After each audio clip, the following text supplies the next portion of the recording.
good? We're gonna do odd maths today. That's the plan, odd maths today. Alright? And well, tomorrow, 10 hours of physics, paper ones. Fun stuff. Alright. I believe we are live. Wait, take a second.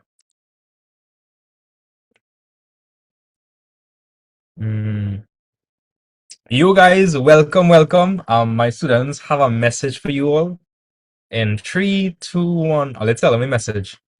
Bun sharp. Casio to the world. Yeah. There we go. Hey, if you are an odd math student and you have a sharp calculator in 2026, just say it yourself. Just one that, Not right? even that. You have to pull out Kobe. You have to throw it in the trash. Wait. Give me a second. Get that out of here. Okay. But this is a knockoff Casio. Color Quast too. It does the same thing. It's really good. There's Sunway, there's Studmark. Basically anything but a sharp, y'all. And if you are going to buy a calculator, right, odd math students, you see this button over here, you see this fraction button. If your calculator doesn't have this button, do not buy it. Do not buy it. Just don't buy it, right? Abstain from buying it. Doesn't make sense. So let me share my screen and we'll start. Right, you'll see in the screen, right? Yes, sir. Yes, Yes, sir. Yes, sir. Yes, Right, there we go. Let's go. The expression PQ plus 5R minus 5Q minus PR is equal to. Alright, so this is an example of factorization of my grouping. So I'm gonna put on the Great Wall of China in the middle. Yeah. And we are going to factorize. Now, when you look at this, right, just from the way it's looking, is there anything in common between PQ and 5R? No, sir. No, sir. No, sir. it don't have anything in common. So we should probably rearrange this. So I could write PQ over here.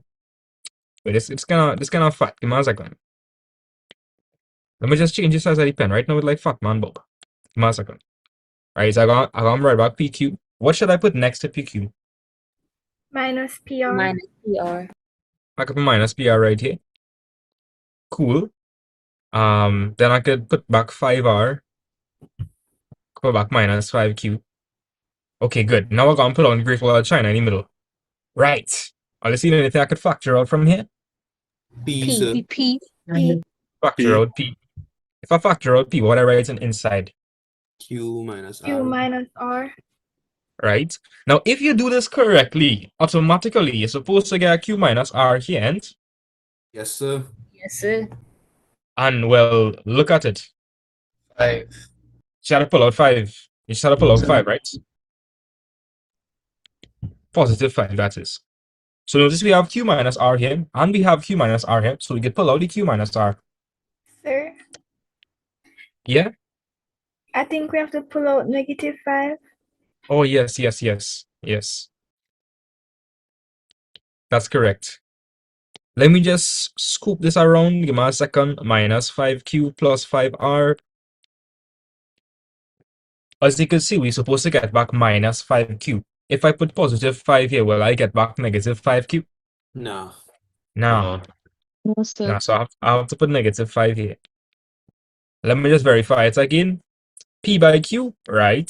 P by minus R, minus PR, right. Minus 5Q, right. Minus 5 or minus R, positive 5R, right. We in business. So we're going to factor out the Q minus R. And if I do that, what will I write inside the brackets? P minus 5. Minus 5. -5. Right, which answer looking like that? A, sir.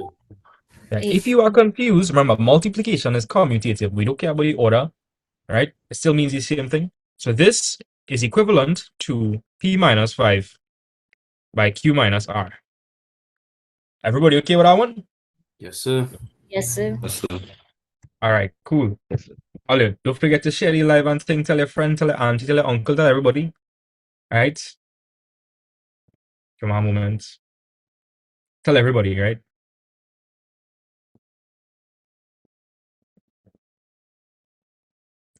Cool. Let me just share this on my story.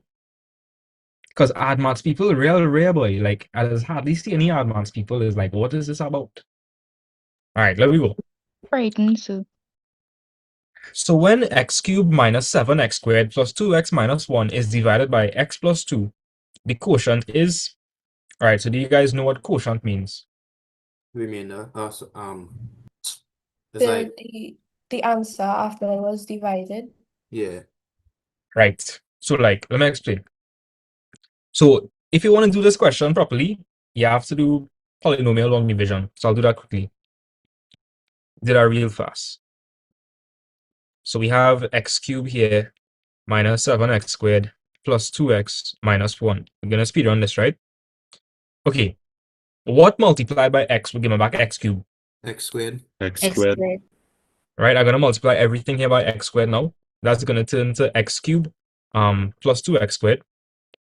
I'm going to minus x cubed minus x cubed is 0. Minus 7x squared minus positive 2x squared. That'll be what? Minus 9 too. Minus 9x Minus squared. 9x squared. Good, because negative by positive will be negative. So we have negative 7, negative 2. So if you take 7x's and you take 2 more, you take 9x's. Well, in this case, it's x squared. I can drop down the 2x. What by x would give me back minus 9x squared? Minus 9x, sir. All right, minus 9x. I'm going to multiply everything by minus 9x. And that's going to be minus 9x squared minus 18x. Let me know if you guys okay with that. Yes, sir. Yes, sir. Now, at this point, you could immediately see that which one is the answer. Immediately. Which one is the answer? D. D. D. If you didn't know, now you know. This is the quotient. This is the quotient, guys. Yeah. That is the quotient. This is the divisor. And what do you call this? That's inside Dividend. right, this is the dividend. We knew this or not? Yeah. Yes, All sir. right. Yes, But sir. let me continue just to be safe, right? Let me just continue to be safe. So minus 9x squared minus 9x squared. That come like minus 9x squared plus 9x squared, which is really just 0. And then we have 2x minus 18x. That gonna be positive 18x plus 20 plus 2, which would be positive 20x. I bring down the minus 1. All right. To get back 20x, you'd have to multiply x by 20. So I got plus 20 over here. 20 by x is 20x, and 20 by 2 is positive 40. And then on minus 20x minus 20x is 0. Minus 1 minus 40 is minus 41. I mean, if you guys okay with that. Yes, sir. Yes, sir. Yes, sir. Yes, sir. So question, if they asked for the remainder, would you do all of this? No, sir. No. No, you No, wouldn't do all sir. of this. You would just do remainder theorem, right? You would set x plus 2 equal to 0. You'd find the x, and then you'd plug that in into the polynomial, and that would give you minus 41 as well. Yeah. You guys okay with that? Yes, Yes, sir. sir. Yes, sir. Yes, sir. Alright. Cool. Let's move on. Oh, this is 2023. Oh, this is not 2025. I don't want to continue, or Yes, sir. Yeah. Yeah. Yes, sir. Yes, sir. Yeah. I thought this was 2025. Never mind. Alright, but anyways, we have x squared minus 8x plus 19. Alright, immediately we can see that a is equal to 1. We need to find for h and k. Do you remember the formula for h? Yes, sir. Yes, sir. H is B over 2A. Right, b over 2a. And what's the formula for k? So it's not minus b. C minus B squared over 4A. Nah, it's not minus b. In the vertex form, it would be minus b. Right? When you actually want to find a turning point, you say minus h comma k. Okay. Right? And k would be equal to what? C minus B squared over 4A. Right. A lot of you guys may learn it like this. It's also valid to say 4ac minus b squared over 4a. And of course, if you were to split this up, it would form this c minus b squared over 4a. So they mean the same thing. All right, let's plug in everything fast. We know a is 1. We know b is always b. Come on fast. Where's b? Minus 8. Minus 8. 8. And c is 19. Cool. So that would be minus 8 all over 2 by 1, which would just give us what? -4. -4. 4. Immediately, which one is my answer? So only have one with minus 1 in it. C. C. Alright? C. And let's find for K first. So that'll be 19 minus 8 squared. Minus 8 squared is just 64. So I could put 64 one time. And then that's going to be 4 over 4a, which is 4 by 1. You're going to end up with 19. And 4 into 64 is what? What's 4 into 64? That's 16, right? Yes, sir. Yes, sir. Or was 19 minus 16? 3. 3. 3. Yep. You're okay with that? Yes, sir. Yes, sir. Okay, cool. The values of x for which x plus 15 squared is equal to 64x are. Did you know your Cassie? You could work this question out for you? Serious? Oh yeah, I think I know that. Yes, sir. Watch. Open bracket, alpha, close bracket, plus 15, close bracket, squared. Right? Then I'm going to press alpha calc to get the equal sign. 64, alpha, close bracket to get the x. Then you're going to press shift calc for it to solve. Then you're going to press equal, and it should get 25. One of the answers is 25. You're not going to give you the other answer. All right, that's the unfortunate part. Wait, so how you do that? I have a lot of things I'm going to show you guys today that you have to pay attention to because to go back it will take a lot of time. Mm. You have the same model of Casio calculator on you. Yeah. All right, I'm going to show it one more time. By the way, this video live on YouTube as well. You can go back. So you're going to press the open bracket. You're going to press alpha, close bracket to get the x. Yeah.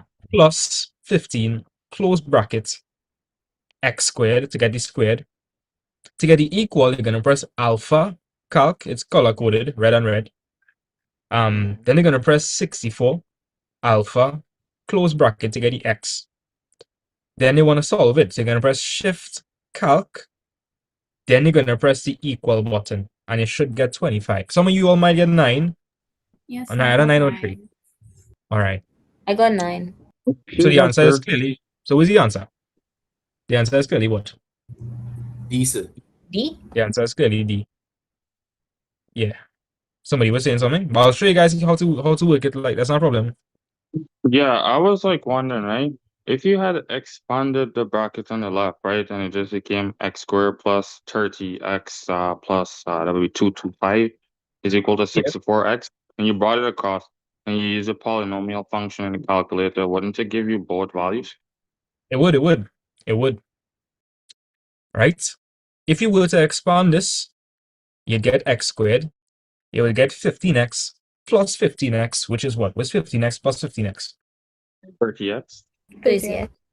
And then you would get the 15 by the 15. What's 15 by 15? 225. 225. Right? Minus 64x is the same. Right, so we're gonna group the x terms together. So that's gonna be 30x minus 64x plus 225 is equal to 0.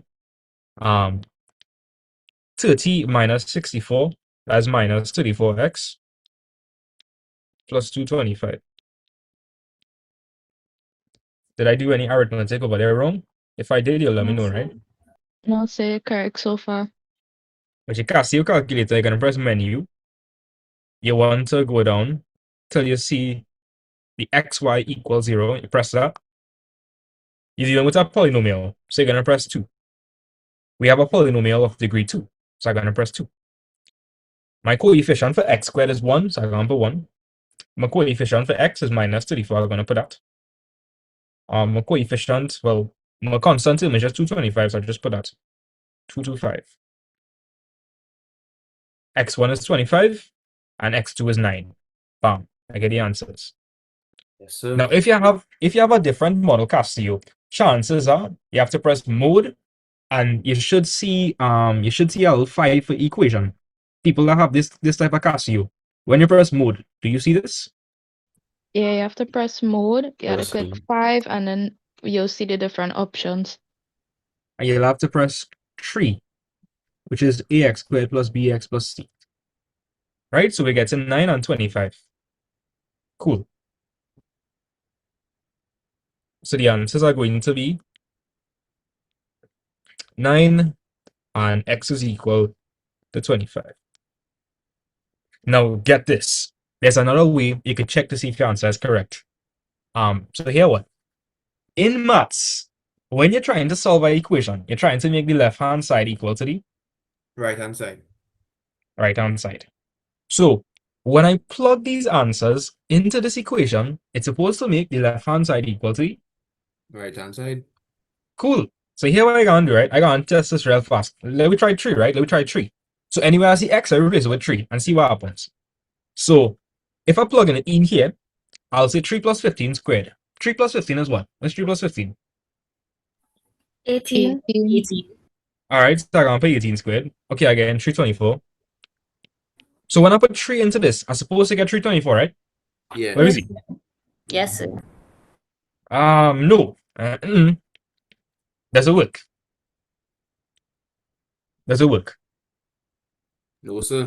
No. It does not work. So the first one is definitely wrong. And any answers with 3 in it is wrong. Let's try 9 now. Let's try 9 now. And if it works, the left-hand side is supposed to be equal to the right-hand side, if it does work. So now I'm gonna say 9 plus 15 squared, I get 576. And when I put 9 into the right-hand side, what am I supposed to get? If it's correct. 576. Let me see. 64 by 9,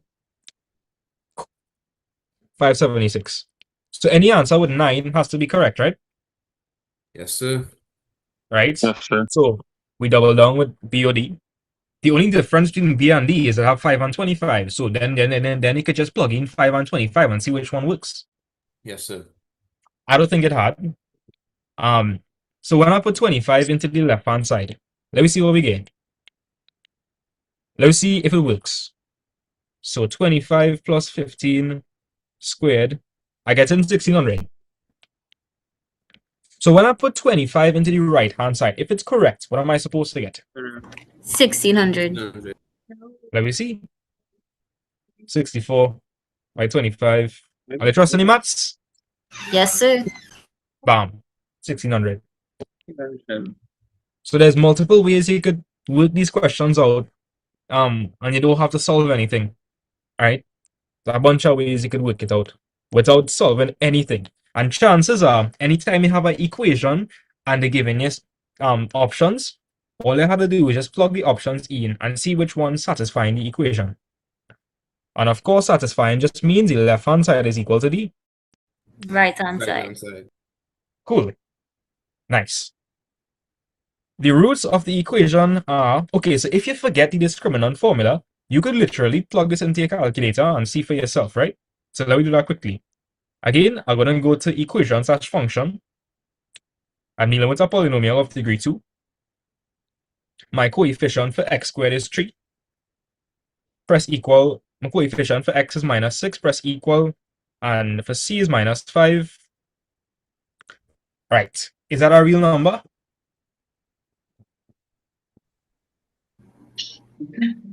Yes, it is a real number. Yes, It's a real number. It's a real number. Once you don't see an I, is a real number, right? So this is our first answer. And then we have this answer. Are both of these answers the same or are they different? I see in 3 plus and I see in 3 minus. Are they different or are they the same? Different. Different. Different. So if it's different, it's distinct. And we see it don't have a little I, so it's real. So what's my answer then? B. B. B, sir. B, right? Real and distinct. If you forgot that, if you forgot that trick, you could just use the discriminant, and the discriminant comes from the quadratic formula, and it is b squared minus 4ac. Right? If you forgot, if d is equal to 0, it means real and equal. If d is less than 0, it means what? What does it mean? No equal, no real root, sir. No Right. manipulation. No real roots. You have solutions, it's just not real. It's complex numbers. And if d is more than 0, it's a positive number you have inside the square root sign. And if it's a positive number, you could find a real solution. So this would mean real and distinct. Once it's more than 0. All right, so let me cook. So A is 3, B is minus 6, and C is minus 5. So I'm going to say minus 6 squared. Then I'm going to say 3 by minus 5. Minus 6 squared is 36. Minus 4 by 3, that's minus 12. Minus 12 and minus 5, that's plus 60. You're going to end up with positive 96. Long story short, that's a positive number. So your solution is going to be real and distinct since it's more than 0. The money for you understand that. Yes, sir. Yes, sir. Yes, sir. All right. So this falls under this category. So the answer is clearly B. A quadratic equation is such that the sum of its roots is minus 2 over 3 and the product of its roots is 3 over 4. The quadratic equation is, all right, so here we're going to do, right? If you all forgot, if you have the sum and product of the roots, you could form back the quadratic using this. So x squared minus the sum of the roots by x plus the what? Plus the what, guys? The product, sir. Product. All right, plus the product. And it said is equal to 0. So in the question, what was our sum of sum for the roots? What was the sum? Minus 2, 3, 2. Negative 2/3. Right? And what was the product? 3/4. Quarters. Are you guys seeing any? Okay, all the coefficients are integers, meaning that they are whole numbers. So we would have to multiply by the LCM of the fraction. Let me just get rid of them signs first. Minus by minus is plus, so that's plus 2 over 3x and plus 3 over 4. We have something divided by 3 and something divided by 4. What's the LCM between 3 and 4? 12. 12. 12. So I'm going to multiply everything by 12. X squared by 12 is 12x squared. 3 into 12 is 4, and 4 by 2 is 8. 4 into 12 is 3, and that 3 by 3 is 9. 9. all right. So what's the answer, guys? Answer is D. D. No. A. Wait. Wait, A. B. A. Oh, A. And if you have trust issues, I mean, you probably real have trust issues, right? Remember, if you want to find the sum of the roots, the formula is minus b over a. Yeah? Yeah. B is 8, so I'd say minus 8 all over what was a. 12. What does minus 8 over 12 simplify to? Minus Minus 2/3. minus Minus 2/3. Right.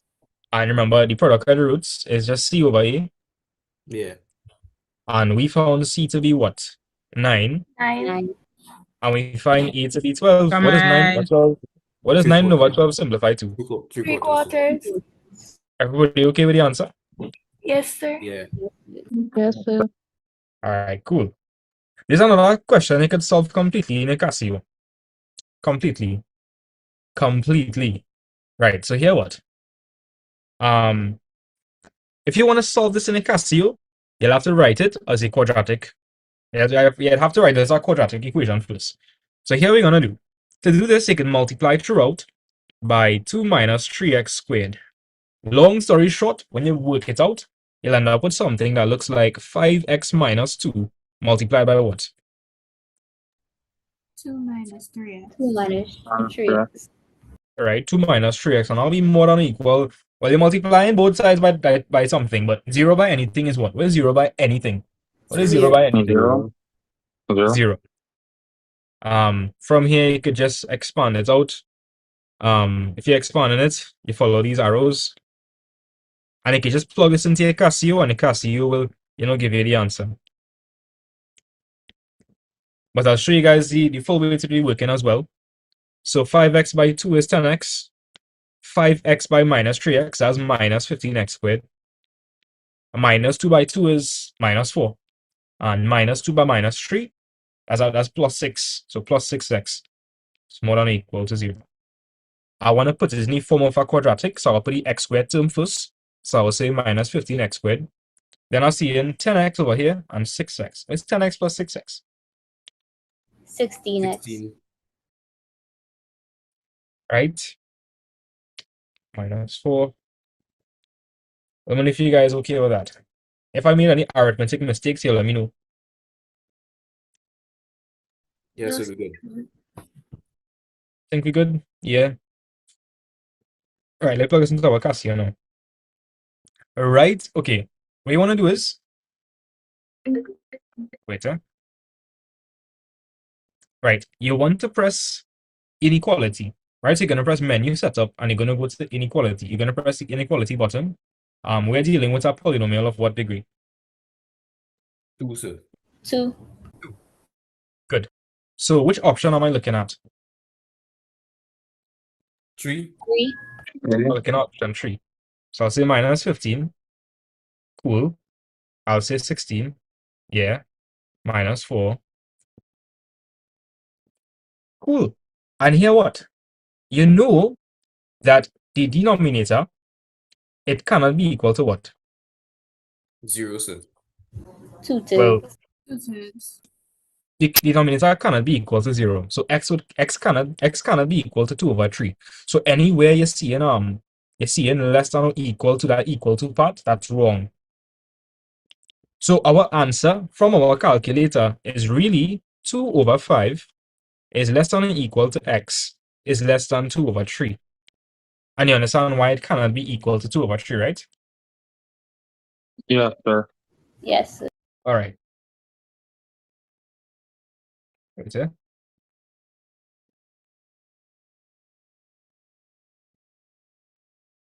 All right, cool. So what's the answer then? What's the C. answer, guys? Let me just let me get some space here. C, right? Yeah, C is the answer. But you see how goated the Casio is? You see how goated the Casio is, right? Yes, sir. Like wow. Like this is extravagant news. This is so extravagant. Alright. Let me show you the long way you would work the question out. Which I don't even that I don't think that bad. Like even that not that bad. Let me show you how you would do it. So let me just say they don't want to do this, right? Okay, here we're gonna do. This is so simple, it's ridiculous. So we started off with 5x minus 2. All over what? 2 minus 3x. 2 minus 3x. And that was more than or equal to 0. Here what? You're going to set the numerator and the denominator equal to 0 to find the critical values of your quadratic. So you see how we multiplied both sides by the 2 minus 3x squared, and that gave us a quadratic? Yes, sir. Right. If you were to set this equal to 0, and you would find two values for x. Yes, sir. Right. So that's what we're going to do. So right from the get-go, I could just say 5x minus 2 is equal to 0, and I could say 2 minus 3x is equal to 0. What we're actually solving for here is the critical values. So when you solve for x over here, you move across the minus 2, that would turn to positive 2, and then I would divide by 5, so I get 2 over 5. What's about over here? You gotta move over the 2 and then Right? divide everything by negative 3.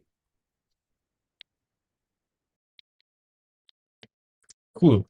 So x would be equal to 2 over 3. Wait, I'll teach you that on our line. So they said, Frank, you could take just 5 minutes and go and do 3 boy. All right. Coming back. 1 second, guys. Okay, sir. Yeah. You all could try to do the graph in the meantime, because the method I'm going to show you guys is the graph method. Right?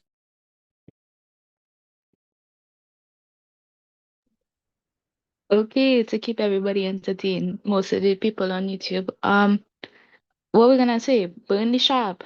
Jump over to the side of a Casio. Even the bootleg Casio is better. Subscribe. Turn on those notifications. Sir said he's gonna do 10 hours of physics past papers tomorrow. So turn on those notifications. What you have this month?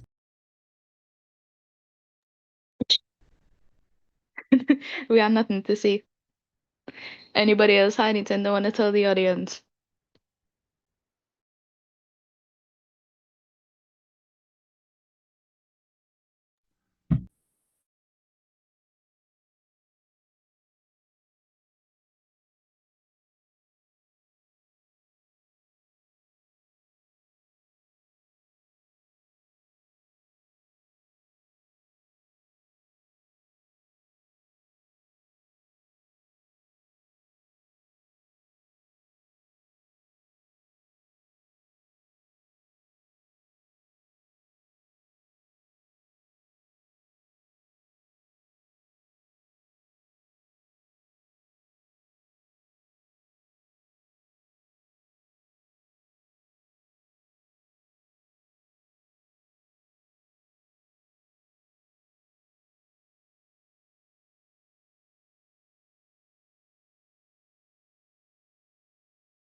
Okay, guys, I'm back. Yeah, I'm gonna follow here now. Yeah, so welcome back. Yes, sir. Yes, Welcome. sir. Welcome back. All right, nice. So let me jump straight back. Let me jump back straight into it. So here's what this would actually represent is the roots of the quadratic. So you see how we ended up with a quadratic over here? Yes, sir. Right. These we just found, they are the roots for the quadratic. Now this quadratic looks like a what? Maximum or a minimum? Maximum, Minimum. sir. It looks like a maximum because the coefficient of x squared is negative. Yeah. So would that look like option 1 or option 2? Option Option 1, one, because sir. when you're negative, you're sad. Exactly. So here's what we're gonna do. We're gonna sketch a root. A sketch. Now both of my roots are positive or negative. Positive, sir. Positive. Right. So it would exist over here, right? Yeah. Wait. In the first and fourth quadrant. And the graph would look like this because it's a maximum. So 2 over 5 could probably be over here, and 2 over 3 could probably be over here. Because you understand, 2 over 3 is more than 2 over 5. Yes, sir. I'm gonna take extra. Yes, sir. Now we want to figure out where our function is what? More than or equal to 0. If it's more than or equal to 0, would that be above the x-axis or below the x-axis? Above, sir. Above. Above. So look at this graph. Check this graph out, right? If I want to get an output that is above, I would have to take values within what range? Or the outside. No, I would have to take values within this range here. Watch. In between the Between, 2 points that we have. yeah. Here, what, right? If you go to take points on the outside, watch. If I draw a vertical line, that give him a negative read off. I don't want that. I don't Oh want no, that. I mean like you would have to shade the outside now, like above the x-axis. Oh yeah, I'd have to shade here. So as you can see, my answer is going to be within the range 2/5 and 2/3. So I'd say x is such that 2/5 is less than or equal to x, which is less than 2/3. I think 2/3 was the one in the denominator, yeah? Right? And can anybody tell me why I'm not going to put less than or equal to over here? Because the It limit would become is also undefined. It's not equal to 2/3. Exactly, the function will become undefined if it was, equal to 2/3. Because if I plug 2/3 into this rational expression, it would make the denominator 0. And we can't have that. We can't have that. All right? So the answer for this one is clearly C. All right? Clearly C. Are you all okay with this? Yep. Yeah. Yes, sir. Now, just by looking at this, I could tell you that this was wrong. All you ever see this notation in all your life? Nah. No, No. sir. No, I never see that in my life. This could be a possible answer. Possible. This don't make any sense. You know why it don't make any sense? Why would I put 2/3 here? Don't you put a smaller number here? Yes, sir. Oh, yes, sir. Yeah, so this don't make any sense either. So the answer was between B and C, and if you're lucky, eeny, meeny, mo, you might get C. Right? But the answer is C. Let's move on. This is a question you can do directly in a calculator. Directly. So we're gonna go back to inequality. What's the degree of my polynomial? 2, sir. 2. Which case? That'll be 2. Case 2, right? 2. My coefficient for x squared is 1. For B is -7. And for C is 10. Right, that's the answer. Which answer to select? B, sir. B. B. I hope the sharp users realize how handicapped they are compared to the Casio users. So simple I was, sir. Yeah. But let me show you the long way to do it. The long way would work this question out. You have to find the roots or the critical values. So you would set it equal to 0. X squared minus 7x plus 10 is equal to 0. Mazakan. And you would factorize this. So to get back x squared, right? That'll be x by x. And ask yourself this. What two numbers would multiply to give you 10, but add to give you -7? Could you all think of any two numbers? -2 and -5, sir. Yeah, -2 and -5. I'll put -2 here, and I'll put -5 here. So now I'll solve this. I'll say x minus 2 is equal to 0. And if I move across the -2, I'll get x is equal to 2. And I'll get x is equal to what here? 5. 5. Good. So here what? Now we could sketch our quadratic. Does this look like a maximum or a minimum? What does that look like? Minimum, sir. Minimum. It's looking like a minimum, right? Because if you're a minimum, you are Happy. and you're happy, Okay. and you're happy because you're positive. Now here what? Both of my roots are what? Both of my roots are what? 2 and 5. Which means they are positive or negative. Positive. Positive. So until it be somewhere over here if I doing a quick sketch. Yes, sir. What would go Yes, over sir. here? 2. What would go over here? 5. 5. Now I want to figure out where my function is gonna give me what? Less than 0. Okay, if it's less than 0, would it be above the x-axis or below the x-axis? Below. Below. Yeah, because less than 0 means negative we're talking about, right? Negative. So here what? If you go to pick an answer that is less than 2, the output's going to be what? What's the output going to be? Positive. Okay, do we want positive? Do we No. want positive? If I select a value within this range, my answers will be what? Negative, sir. Negative. That's what we want, right? Yeah. That's the way we want. So my solution would be within this range here. And even that, I wouldn't say is that hard. I'm going to fully understand that. X is more than 2 but less than 5. Yeah.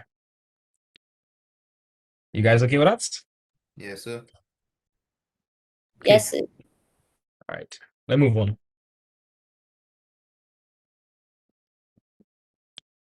How much time you all have for this exam? An hour and 30 minutes, I I'm think. not sure, sir. All right. Well, I just do any full work and I should not only hacks everything. Like, I'm not skipping anything. If I was speedrunning this, we'd have finished real fast. Like, this is another question you could do completely on a calculator. Completely. Open bracket, 8 plus root 5, close bracket, open bracket, 2 minus root 5. What's the answer? A, sir. A. I'll let's So these just sharp users. Yeah, go say that ahead. again. No, I was just saying, just to confirm, and I'll check it, it is an hour and 30 minutes. Okay, cool, cool. So how come the physics is at 115, boy? That real madness, boy. Because it's a lot simpler and plenty repeats. Yeah, it kind of Yeah. simple too. So here what? If you have a sharp, your sharp calculator is not going to give you the answer in exact surd form. So what you could do, you could press, okay, if you have a sharp, chances are you're going to get an answer like this, minus 2.416, whatever. All you have to do, right, so here what, right? When you plug this into your calculator, you get the minus 2.41, etc., etc. 6, yada, yada, yada, yada. All you have to do is scan through the options and see which one giving you that same thing. So let me try the first option now. Look, R&D equivalent. Tell my Yes, sir. guys, yeah. Yes, sir. So A is the answer one time. You don't have to do no calculation. You don't have to expand that nothing. But even if you did want to do the full working, I mean, does it even make sense to do the full working? When you could just plug it into your calculator and get the answer. Nah. No, that's what But like, I'll just speed run the full working so people will understand.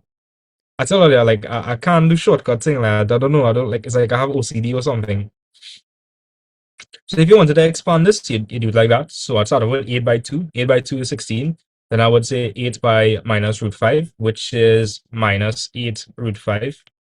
Then I would say root 5 by 2, which is 2 root 5. Then I would say root 5 by minus root 5. And that would just be minus 5. I want you to understand something. If I have root A by root A, what's the answer going to be? If it's just root A by root A, what's the answer? A, sir. It's just going to be A. It's just going to be A, right? So root 5 by minus root 5 is just minus 5. Over here, you see I have 16 minus 5 is 16 minus 5. 11. All right, and where's minus 8 root 5 plus 2 root 5? Positive 6. I say negative 6. Yeah, but you don't have to do all of that. You could just plug it into your calculator. So what I'm saying is, sir, right? How you manage to go through these exams with a sharp? I know you say you was in secondary school and you use your sharp calculator now. I don't know. And I finished this art maths exam in 15 minutes. 15 minutes? 1-5, yeah. Wow. And I'll leave the exam. It's crazy stuff. I ain't even exaggerating. That's literally what happened. So here what? This is another calculator question. You're going to press the fraction button. You're going to put 5 to the power negative 1. You're going to press the right arrow. Then you're going to put 125 to the power 1 over 3. When you press equal, it should get 1 over 25. Let me know if you guys getting that. Yes, sir. Yes, sir. Yeah, another calculator question. If you have a sharp, you could work it out as well. Just know a lot of brackets are going to be involved. Let me show you the long way to work the question though. Guys, on top we have something to the power negative 1. If it is to the power negative 1, where could we send it for it to be positive? Reciprocate the value that goes in the denominator. Right, it would go to the denominator. So it would now become 1 all over. And by the way, guys, if you have something to the power 1 over 3, what does that really mean? Something to the power 1 over 3. Cube root. Yeah, that's actually just cube root. So that 125 to the power 1 over 3 really just means the cube root of 125. And we sent the 5 to the power negative 1 in the denominator. So you're multiplying that in the denominator by 5 to the power 1. Now, what's the cube root of 125? 5. 5, right? And don't forget, we send the 5 here in the denominator. So you end up with 1 over 5 by 5, which is just what? 1 over 25. Yeah. 1 over 25. Yippee. Right, nice. This is another question you could solve completely in a Castillo. You just plug it in directly how you see it. You're going to put 3 multiplied by 27 to the power 2. To get the x, you're going to press alpha, close bracket, to get the x. Going to press the right arrow to come down from the power. To get the equal sign, I'm going to press alpha, calc. Then I'm going to put 9 to get the power. I'm going to press x to the power. And to get the x, I'm going to press alpha, close bracket. To solve this, I'm going to press shift calc, then press equal. I don't know what's going on here. Cassie, are you okay? Give me a second. I'll plug it back in. I think I break the Casio. Mine's doing that too. You're not showing nothing. Yeah, I got an error as well.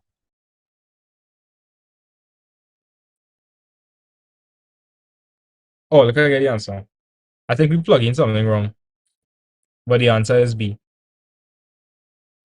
Minus 0.25. Or like try back again. I think we plug in something wrong. I think we put 27 to the power x or something like that. Yeah. And what if when I So- try like syntax error? Try back again. So you're gonna press 3 multiplied by 27 to the power 2 alpha, close bracket. Then you're gonna press alpha calc. Then you're gonna press 9 to the power. Then you're gonna press alpha, close bracket. Then you're gonna press shift calc equal.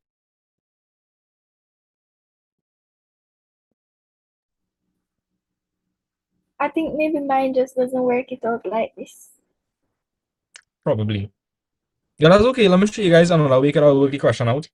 For any equation, you're looking for the answer that will do what to your equation. Make both sides equal. Satisfy. Correct. So if minus a quarter is the correct answer, then when I plug it in on the left hand side, it's supposed to give me whatever I get on the right hand side. So let's verify that now. So I'm going to put 3 multiplied by 27 to the power 2 by minus a quarter. And we are getting 0.577.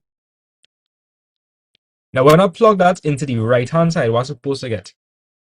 The same thing. The same answer. Let me see. 9 to the power minus 1 over 4. That's the answer. Yeah, and the same thing. I'm pretty okay with that. Yes, sir.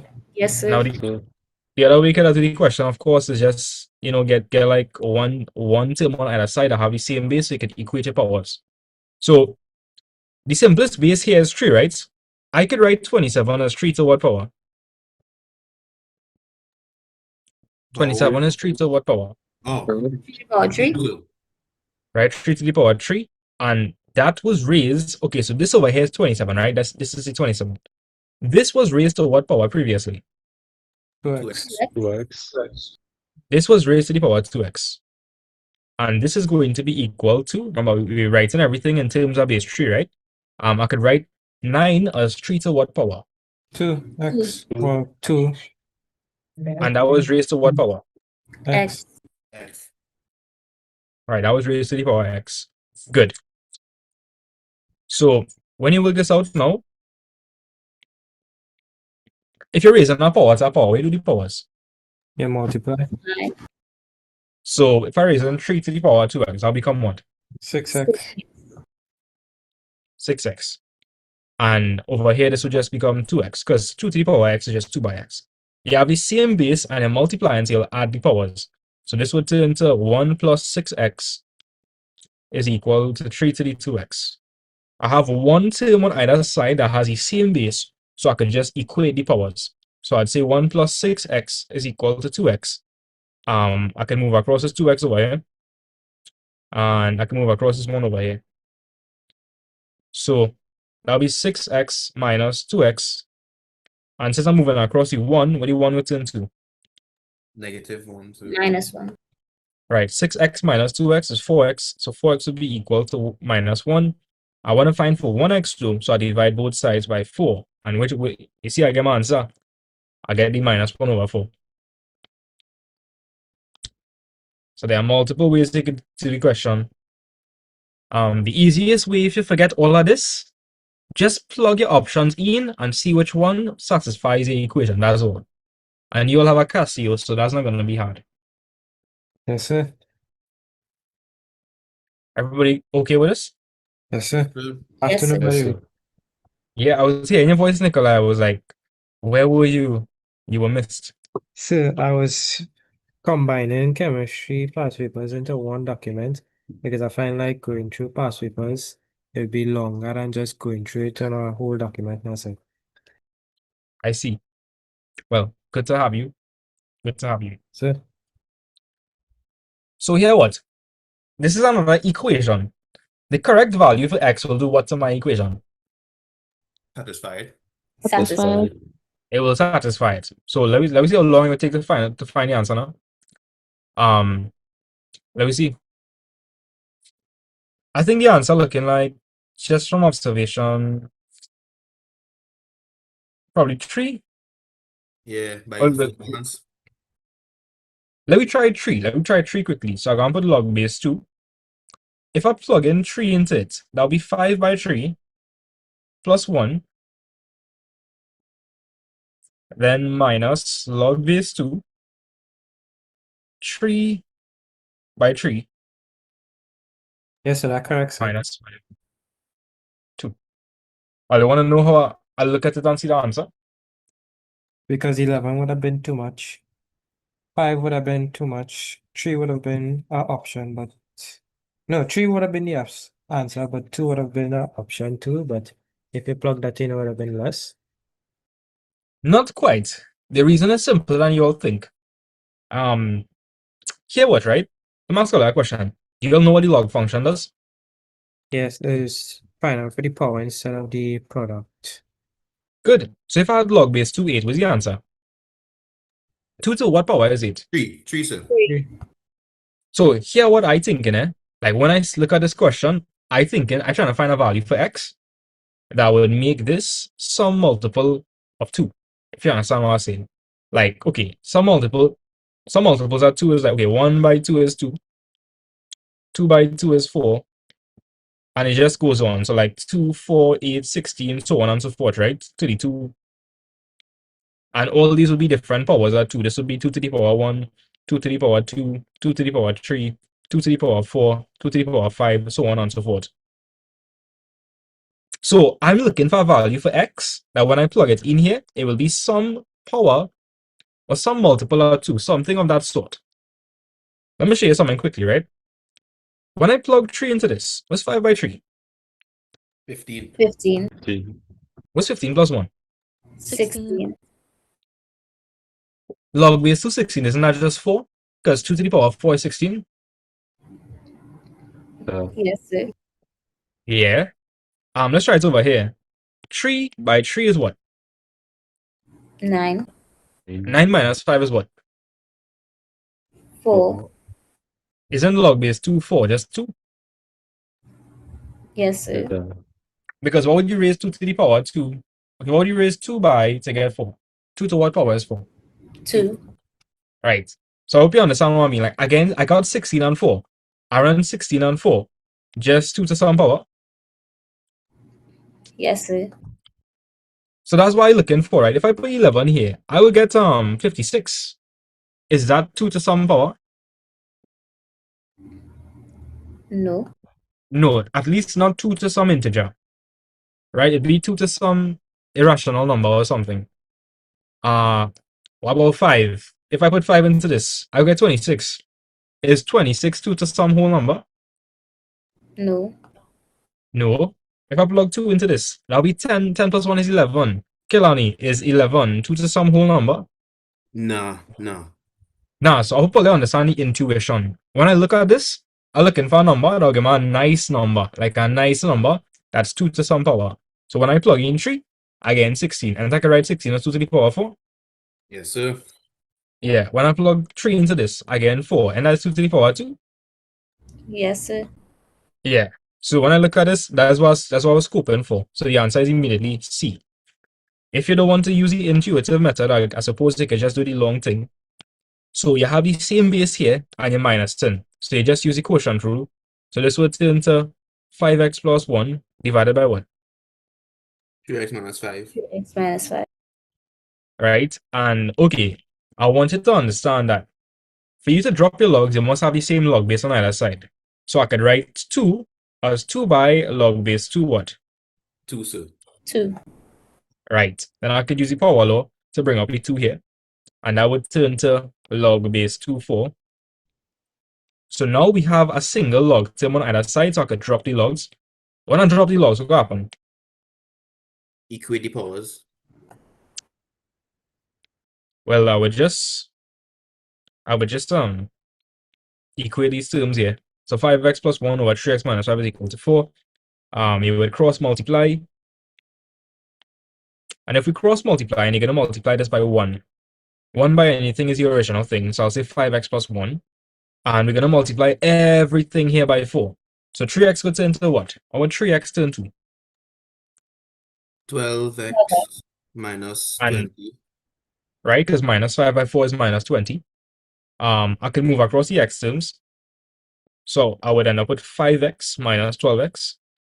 I can move across as 1. So I'd end up with negative 1, negative 20. I would end up with minus 7x here. And minus 1 minus 20 is minus 21. And then I would divide both sides by minus 7. And what would I get from my answer? 3. 3. I get 3. But the mission here is to prevent Ali from doing all of this working. You could just look at the question and think of it intuitively. Like here, right? If it changes to log base 3, you're looking for a x value that when you plug it in would give you a 3 to some power. If you understand what I mean. Yeah, I see where you're coming from, sir. Like, okay, I use 3 because when I plug 3 into this, I got 16, which could be represented as 2 to some whole number, 2 to the power 4. Use that logic. Number 12 is C. Are you all okay with that? Yes, sir. Yes, sir. Okay. For the arithmetic progression, okay, if it's an arithmetic progression, it has a common what? Difference. Difference. Has a common difference, right? Let's find the common difference first. What does the common difference look like? Minus 5, sir. No, no minus 5. Plus 5, 5, sir. sorry. Plus 5. Because, these are the numbers getting less negative, which means you're adding a positive number to it. Yeah. And this is a clear giveaway. Where's 3 plus 5? 8. 8. So the common difference is 5. D is equal to 5. And they want us to find the nth term. We have the first term here. The first term is minus 12. So A is equal to minus 12. The nth term formula is what? For arithmetic progression, what's that? A plus n minus 1 by common difference. All right, A plus n minus 1 by the common difference. What's the first term? Minus 12. What's the common difference? 5, sir. All right, so we're going to expand them brackets there. 5 by n is just 5n. And 5 by minus 1 is what? Negative 5. So we're going to end up with 5n. And what's minus 12 minus 5? Negative 17, sir. Aha, so where's my answer? C. C. All right. Now again, I want to save you all from all of this calculation. The correct, here's how you could verify if your answer is correct, right? Here's how you could do it. The nth term would allow you to find any term in your progression. So here what? I want to select a nice term for me. Select a nice term. Select Eight. anyone. 8? Okay, 8 is the what term? The what term? Fifth. That's the fifth term, right? So here what? When I plug 5 into these answers, which one are supposed what number are supposed to get? When I plug 5, Yeah, when I plug 5, what's supposed to get? I get 8. I'm supposed to get 8, right? Because the Yeah. nth term formula allows me to generate any term in the sequence of the series. Yes, sir. So let me check to see if it's correct then. So I'd say 5 by 5 minus 17. And what am I supposed to get? 8, sir. Right, I get 8. So if you forget in the exam how to work it out, you could just check through the options to see which one would generate like a given term you pick. So if you pick the fifth term, you're going to plug 5 into your options and see which one generates the correct fifth term, which is 8. Are you understand the logic or not? Yes, sir. So the ND, because basically the N is just the N term. So if it is the 8, that's the fifth term. So you just plug in 5. Yeah, and you're supposed to get what? You get 8. Right? If you don't believe me, let me try it from the second term now. 2. When I plug 2 into that, into the n term formula, what's supposed to get? So minus Minus 2, 7, minus sir. 2, minus 2. Minus 7. Bam. Huh? Yeah, watch. When I put n is equal to 2, I'm supposed to get minus 7. Oh, okay. Because this is the n term formula. The nth term formula generates a specific term in your series or your sequence. So Nikolai, if the n term formula is 5n minus 17, okay, let me just say I wanted to find for the second term, right, Nikolai? I just put 2 into this, and I'm supposed to get the second term, which I know is minus 7. If I wanted to get the fifth term, I just plug 5 into this, and I'm supposed to get 8. So, guys, if I put 5 into any one of these other options, do you think I'll get the 8? No, sir. No. Nikolai, give me one of the other options. Nikolai, give me one of the other options fast. Either A, B, or D. D. D, okay. D is minus 12, minus 5, and let me just say we want to find power fifth term, right? I'll put 5 into that. I'll replace n with 5. Am I getting 8? No, sir. No. So this is clearly wrong.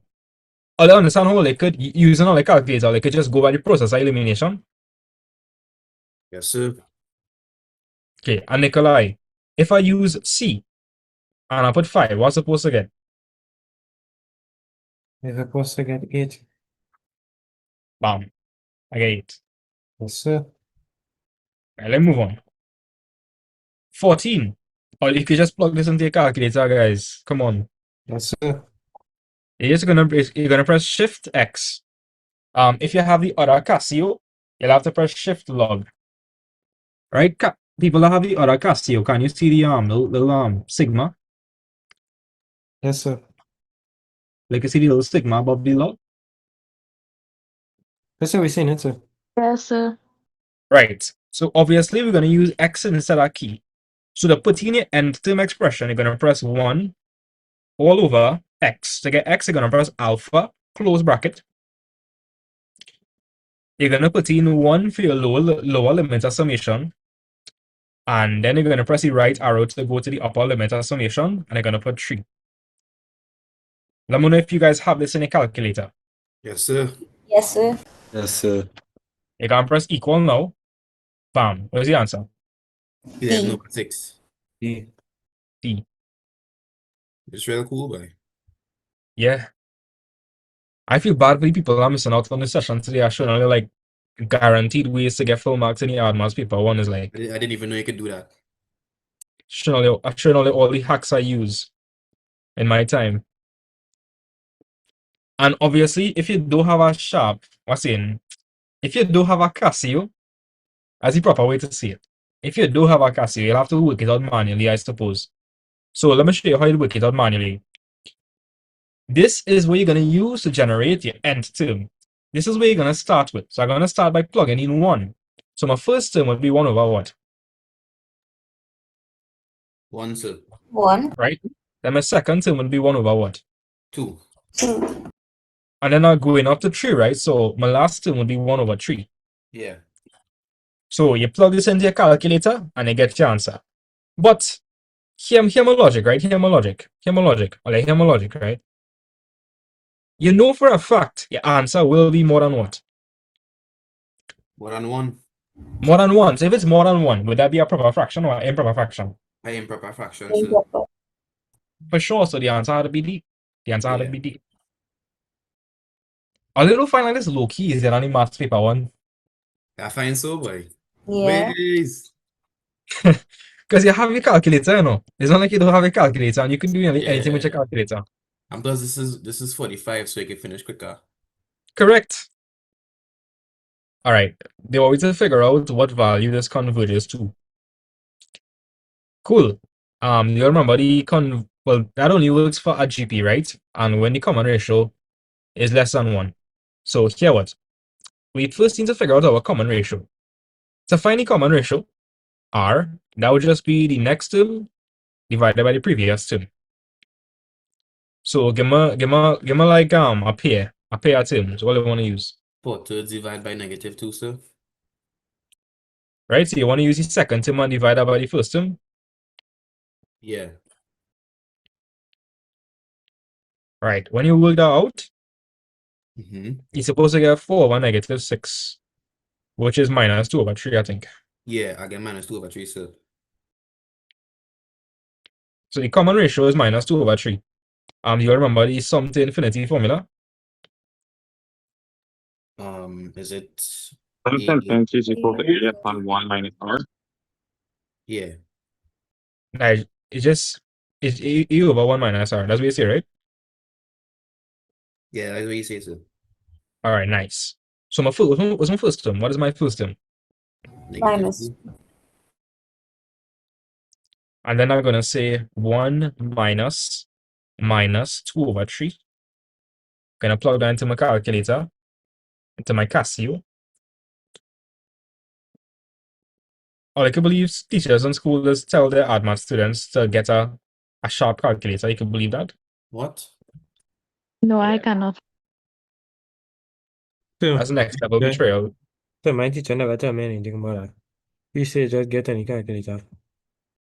Even that is betrayal. The only calculator you should get is a sharp cost to Sudmark Casio. Was it sharp? Was it sharp, boy? Well, it have one good sharp calculator. It have one decent sharp calculator. Like it Yeah. have this new sharp calculator being released with like where you could actually plug in fractions. But even that kind of pales in comparison to Casio. Yeah. Let me know if I get -6/5. Yes, sir. Yes, sir. Anyways, yeah, I might be leaving early due to chemistry test tomorrow. So Not a problem. Not a problem. So, Here what? Another way you could add to the question. Let me just say forget the sum to infinity formula, right? You can just add up those three terms and look for the closest answer. Watch. -2 plus 4/3 minus a/9. That minus 1.55. Right?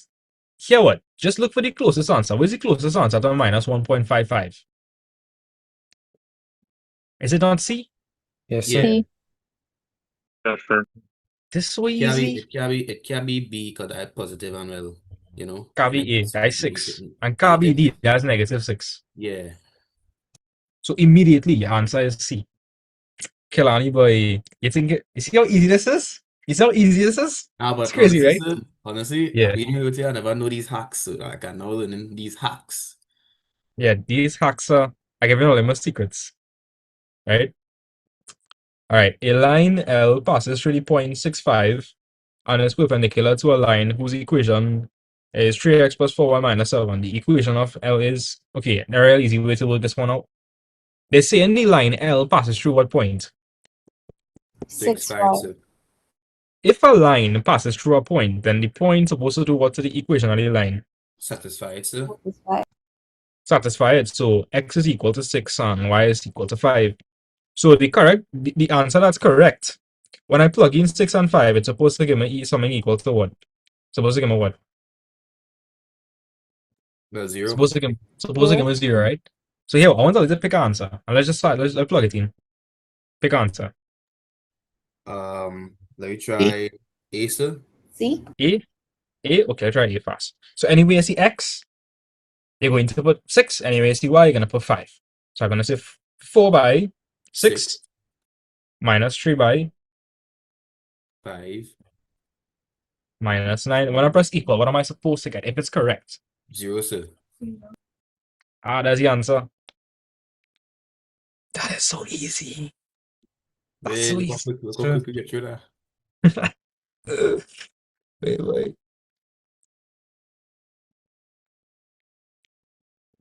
If you understand maths, you can manipulate maths and it can make your life so easy.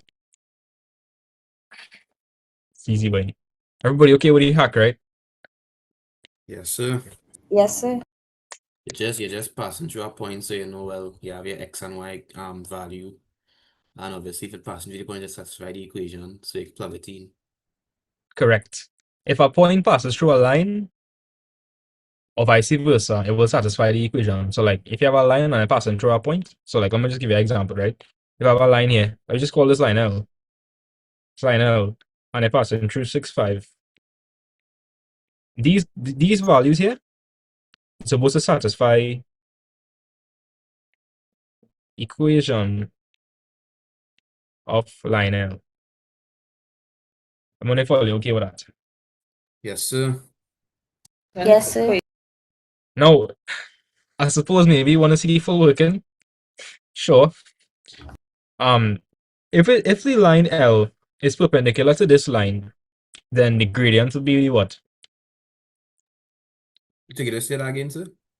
All right, so you have a line L. It passes through this point, and it's perpendicular to this line. So the gradient of line L would be the what to the gradient of this line? Oh, the negative reciprocal. Yeah, the negative reciprocal. So let me find the gradient of this first. So 3x plus 4y minus 7 is equal to 0. You just want to make y the subject of the formula. That's all you want to do. I gotta move fast here. I gotta move across the 3x and the minus 7. That'll be minus 3x, and that will turn into plus 7. Then I want to make y the subject, so I divide throughout by 4 to find for 1y. So that will be minus 3 over 4x plus 7 over 4. So the gradient here is minus 3 over 4. So the gradient of line L would be what? 4/3, sir. All right, it'd be 4/3.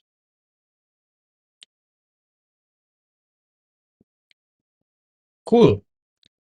Quickly, if you were to rearrange this, right? You know, it move across the 4x, it turns to minus 4x. And on the other side, it have minus 3y. When I divide by minus 3, what the gradient gonna be? 4/3. 4/3. 4/3. Get the answer one time. And if you wanted to go a step further for some reason, I don't know, maybe you're on something and I don't know, you want to stress yourself out. That madman thing. You could always just do y is equal to mx plus c. You know that x is 6, and you know that y is 5. You would say 5 is equal to 4 by 3 by 6 plus c, right? 3 into 6, that's 2. 2 by 4 is 8. So if you move across the 8, you see that c is 5 minus 8, which is minus 3. So you're going to end up with y is equal to 4 over 3x minus 3. You hate fractions, so you multiply everything by 3. You're going to end up with 3y is equal to 4x minus 9. And if you choose to move across everything, well, let me just say I move across the 3y, right? That would turn to 4x minus 3y minus 9, which looks like what answer? A, sir. A. But truly, you don't have to do any of this, you know. All you have to do, my friend, is just plug in 6, 5 and see which one gives 0. That's all you have to do. So I personally don't want to spend too much time on one question, so I wouldn't do all that working. That's what I'm saying, right? But I just run on the full working. Cool, we have this question now. The line 7x minus 4y plus 25 is equal to 0 and 3x minus y minus 5 is equal to 0. Right. If two lines intersect at a point, then at the point, the x and y value is supposed to do what to both equations? Satisfy both of them. Yeah. So the correct answer will satisfy both equations. Shall I plug it in? Shall I plug in the answers first?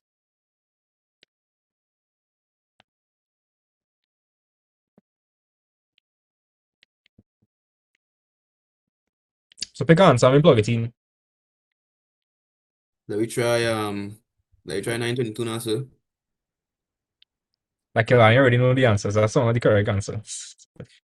Alright, let me check it out, right? So if I choose a 922, then x is 9 and y is 22, right? So I'll say 7 by what? 7 by 9 minus 4 by what? 22. Alright, plus 25, and that's supposed to give me what? If it's correct, it's supposed to give me what? 0, sir. 0.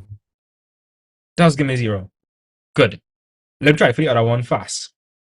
That is 3 by 9 minus 22. What am I supposed to get? 0. Bam. And I can move on. Real easy, right? Yes, sir.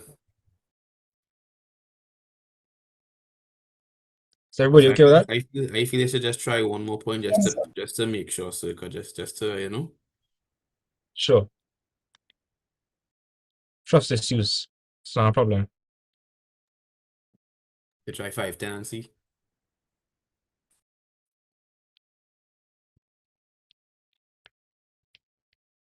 I do that. So anywhere I see x I can write 5.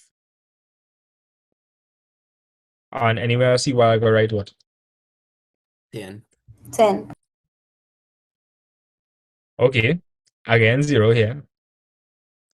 Let's check it. What the first one to see if we get a 0 though. Let me see. You had to do both of them. Yeah, because remember the point supposed to satisfy what? In both equations, sir. It can't just satisfy one. Minus 4 by 10.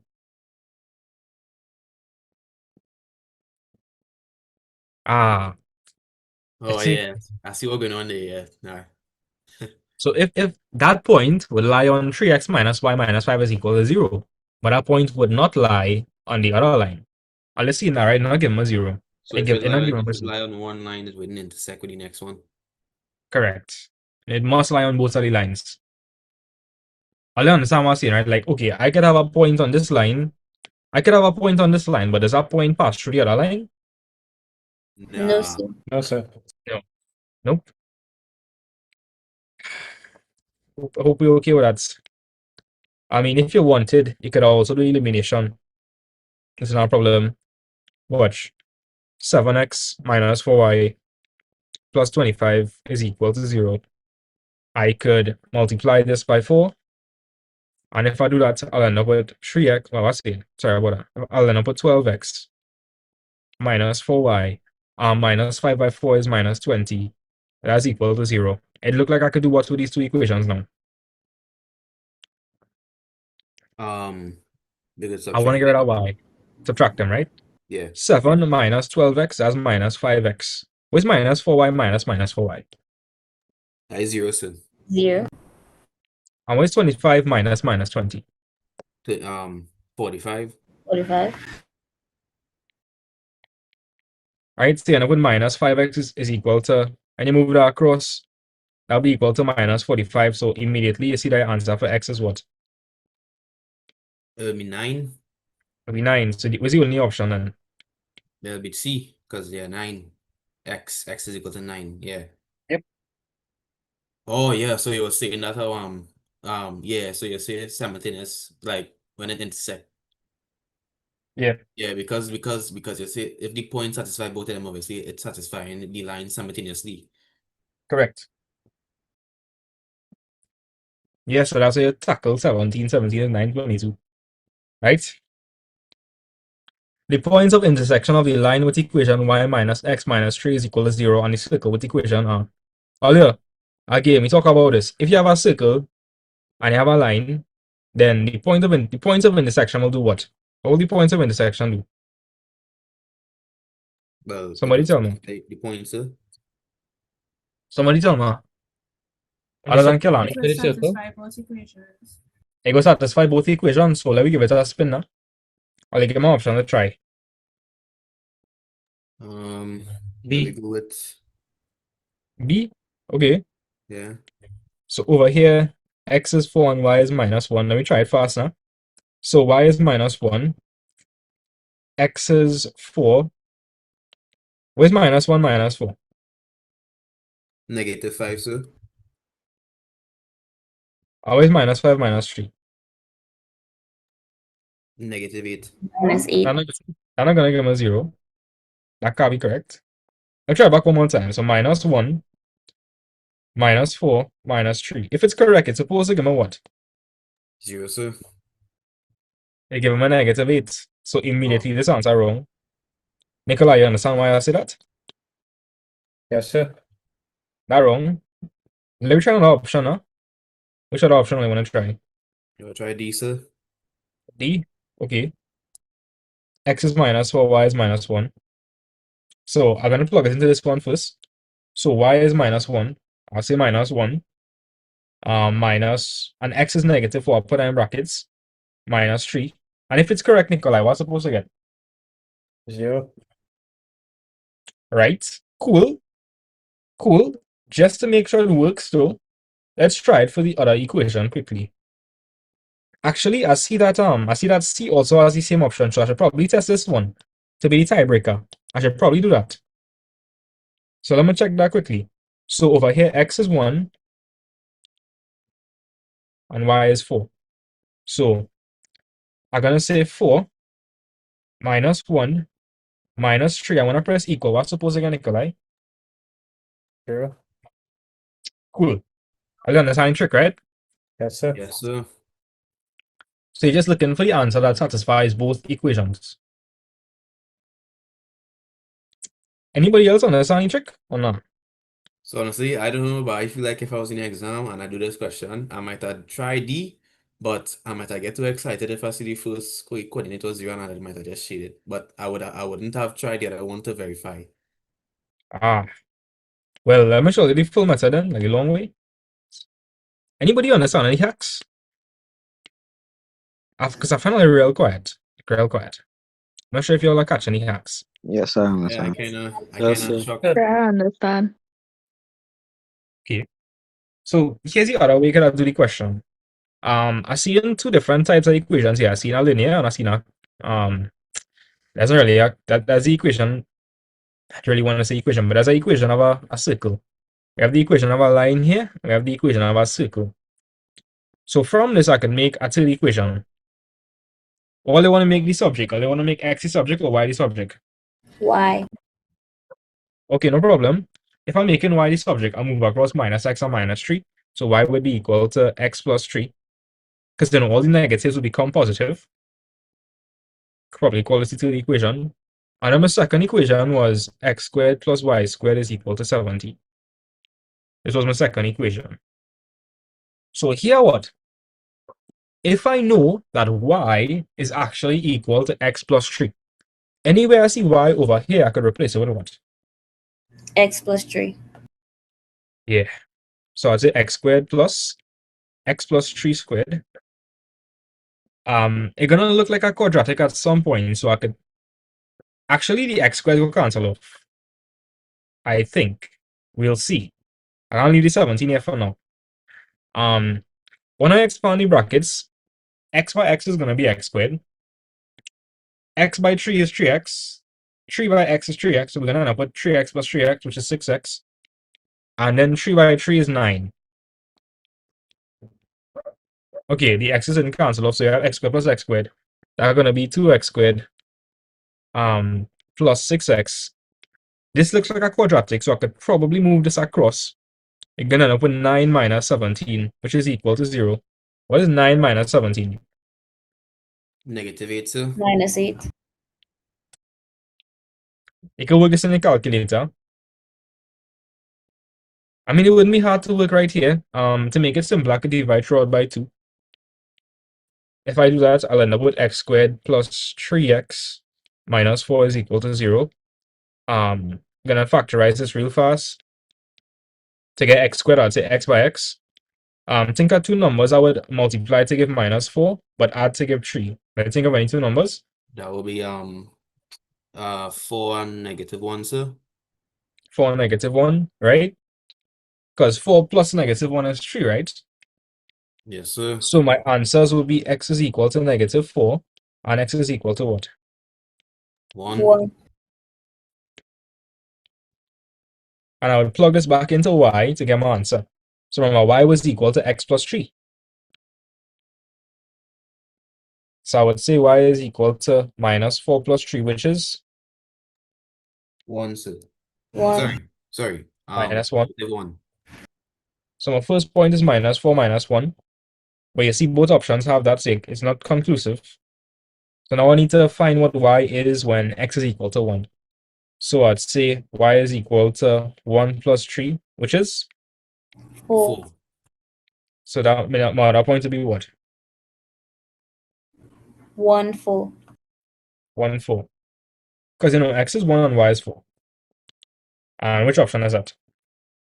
D, sir. D. Yeah. But like, okay, all they have choices, right? Or they could do all of this, or you could just run through the options, plug it in, and see which one giving you the answer. Pick your poison. Both of them is Okay. poison, sir. Well, they might be tempted to do. Or they would just plug it in, plug the answers into the equations, or would you all do the full working? No, they see they're trying to do a set of questions in a limited time, so you should do the shorter method. Yeah. How about the rest of you guys? What they might do? Later. Plug it in. I do the short way. Plug it in and get the answer one time. Right. This is a real easy question. They say O to A is minus 1725 and O to B is 45. And they want me to find A to B.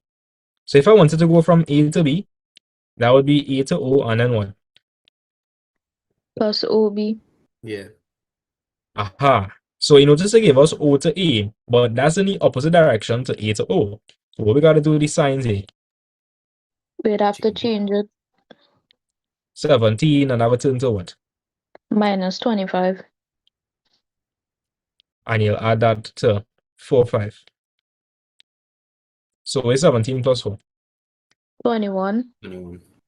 And then Where's minus? negative 25 plus 5, you'll get negative 20. What's the answer? D, sir. D. But sir, I did it a different way and I got the same answer. Talk to me. How you doing? Well, my teacher taught me to subtract OA from OB. So I did 4, 5 minus 1725, and I got 21 minus 20. Oh, it's the same thing. It's the same thing because AO is just negative OA. And if I rearrange that, that would be OB minus OA. Oh, okay. It's the exact same thing. Okay. But I find this to be a bit more intuitive because, like, if I want to go from A to B, that A to O to B, and like I change the direction, so this could just become negative, change the signs, and well, yeah, roll from there. Because when you learn that, you probably have to memorize like a formula. But when you do it like this, you don't really have to memorize anything. Like it makes sense. Like if I want to go from A to B, starting from A, I go into O, and from O, I could go to B. And it's in the opposite direction. So I just change the signs. 17 minus 25. That's all. Yes, sir. You do what you prefer. Don't let me tell you some other method. You stick to what you okay with. I'm fine with either one. Okay, that's good. That's good. So the vector A is given as 8i plus 15j. A unit vector parallel to A is okay. You remember how to find a unit vector? 1 over the Fine. magnitude. Right, so it's going to be the vector. It's going to be the vector divided by the magnitude of the vector. So it's going to be, well, immediately I could tell you that it's wrong because where did they get the 7 from? Where did they get the 7 from? If it's a vector, right, over the magnitude, you would get 1 over some number. You would never get like some number on top divided by some number on the bottom. That don't make sense. So the answer immediately is C. But let me run through it anyways.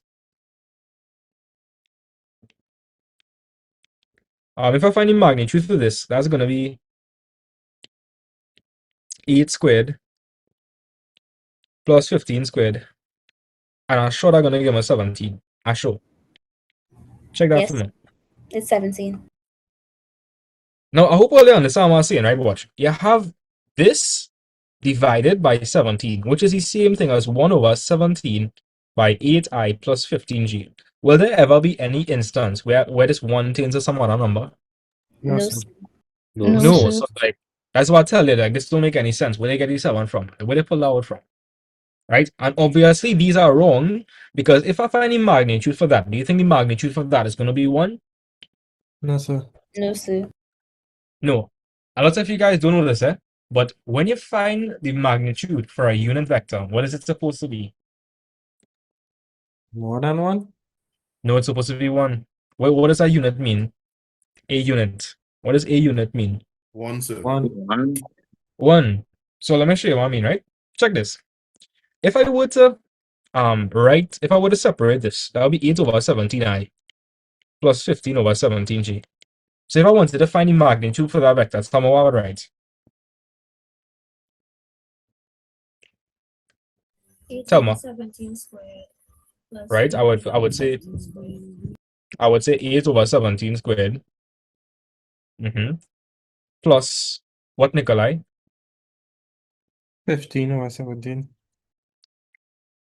I want to work this out. I'm supposed to get 1 because it's a unit vector. Yeah? Yes, So sir. that's one way you could check to see if your answer is correct. I mean, you could just find the magnitudes for the options, and if it don't give you a magnitude of 1, you know it's wrong because the unit vector supposed to give you a magnitude of what, Kilani? 1, sir. Yeah. If I find the magnitude of this, you think I'll get 1? No, sir. No. No. I don't Sir. think so, sir. No. I think I would actually get 7. Yeah, I think I'd actually get 7. Let me see. Let me see. Let me see if my hunch is correct.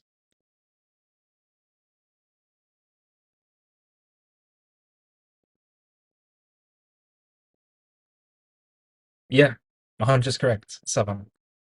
You get 7 over there. So the only answer that makes sense is C. Sir. Are you okay with this question? Yes, sir. Yes, sir. Okay, So, cool. sir, Yeah, like, the number on the numerator, that would always give you the resultant, like when you find the magnitude, sir. yeah, it would. Like, so It like would. for example, you have the numerator is 7 and then you end up getting 7. Yep, that's it. Because what this is, that's really just 7 by 1 over 17 by 8i plus 15g. If you find the magnitude of this whole thing will just be 1. 7 by 1 is 7. The magnitude is 7. Oh yeah, okay. Yeah. And here what? Your answer will always be 1 over something. It'll never be the other way around. It'll always be 1 over something. Yeah. If it's a unit vector we're talking about. All right. The position vectors of O and B, let's say O, of A and B relative to an origin O are 2 over 5. You should not say 2 over 5, just 2, 5, and 3 minus 1 respectively. The acute angle AOB is given by. So here what? If it's an acute angle, it should be less than what? 90 degrees. 90 degrees. So one thing you could do, if you don't know what to do, one thing you could do, you could just go through the options and see which one is going to give you an acute angle. That's kind of laborious though. The actual way to do this is not hard. If you want to find the angle, it's just going to be A dot B all over what? The magnitude that you multiply by the magnitude. So what's the Now here what? All the options I see in 290. So I'm not really gonna find the magnitude. I trust that the magnitude, the product of the magnitude is gonna be 290. The only difference is what's on top, right? Yes, sir. Yes, sir. So here what? I could immediately cancel off this because where they get a square root from? Where they get in dot product, you don't get a square root. I don't know where they get the square root from. That don't make sense. So the answer is either A, B, or D. I have a hunch is D, but we go see. I don't know. We go see. So here what? When you find any dot product, you're gonna find the dot product of these two vectors over here because they represent. This one represents vector A, and this one represents what? Vector B. Right. So when you find the dot product, you're gonna say 2 by 3. What's 2 by 3? 6. 2 by 3 is 6. And they're gonna add that to the dot product. Well, the product of this. What's 5 and minus 1? -5. Minus So 5. my prediction was wrong. It's actually A, right? Because what is 6 plus minus 5? 1. 1. So the answer is A. You know why? Because, like I say, for all of them, what's the same? What's the same for all of them? The It's gonna be magnitude. 290. Yeah, so the only difference is the dot product on top. And to find the dot product, you're just gonna multiply the corresponding element. So like 2 by 3 is 6. Then you're gonna add that to the product of the other corresponding element, which is the vertical. What's it? Yeah, the vertical element. So if you didn't know, these represent the horizontal components, and these represent the vertical components. So you say 2 by 3, that's 6. And then you say 5 and minus 1, that's minus 5. 6 plus minus 5, that's just 1. But you know, just to be careful, we're gonna work the full thing out quickly. Thelma, how do I find the magnitude of A? Does anybody know? X squared. The square root Squared of plus x 5 squared squared. plus y squared. I would say 2 squared plus 5 squared. And what will be the magnitude of B? 3 3 squared squared plus plus minus 1 squared. And this one is going to be, as be 4 plus 20, 29. And I bet the other one gonna be 10. yeah. Yeah, it's gonna be 10. So you see, Because we add up to 290. not add up, but multiply it to give you 290. My bad. That's okay. And well, if you want to find the angle, you just cos inverse that 1 over 290. So the answer is definitely A. Are you okay with that, right? Yes, sir. Yes, sir. So But the only thing you had to do for this question, guys, is just find the dot product. Because the product of the magnitude is the same. That's all you had to do, find the dot product. Alright, let's move on. This is something you can work in a calculator. You see in pi, so your calculator should be in which mode? Or radians. Radians. Radians. Alright, I'm gonna put my calculator in radians. Good. So I can press cosine 5 pi. What's the pi by? Oh, here it is. 5 pi over 12. Yeah, so where's my answer then, guys? That's my answer. A, sir. A. Here's the answer. Not to worry, if you have a sharp, I'll show you how to work it out. Now, if you wanted to do the full working, you'd have to use the compound angle formula, which I'd recommend in these conditions. Just plug it into the calculator and done. Everybody okay with, everybody got the root 6 minus root 2 over 4 or not? yes, sir. Yes, sir. Yes, Uh, sir. Alright. Now here what? If you have a sharp and you plug it into your calculator first, please make sure your calculator is in radians, okay? You're gonna press S to D and you're gonna record this value somewhere. So you're gonna put you're gonna record the value you get, so 0.258819, etc. Record that value. You're gonna then input the options into your calculator to see which one gives you the same output. So guys, when I put 1 over 4 by root 6 minus root 2, what should I get? What decimal should I get? E 0.258819. Right. Everybody okay with that? Yes, Yes, sir. sir. Yes, sir. Alright, cool. So you can just work on your calculator. Plug into Casio.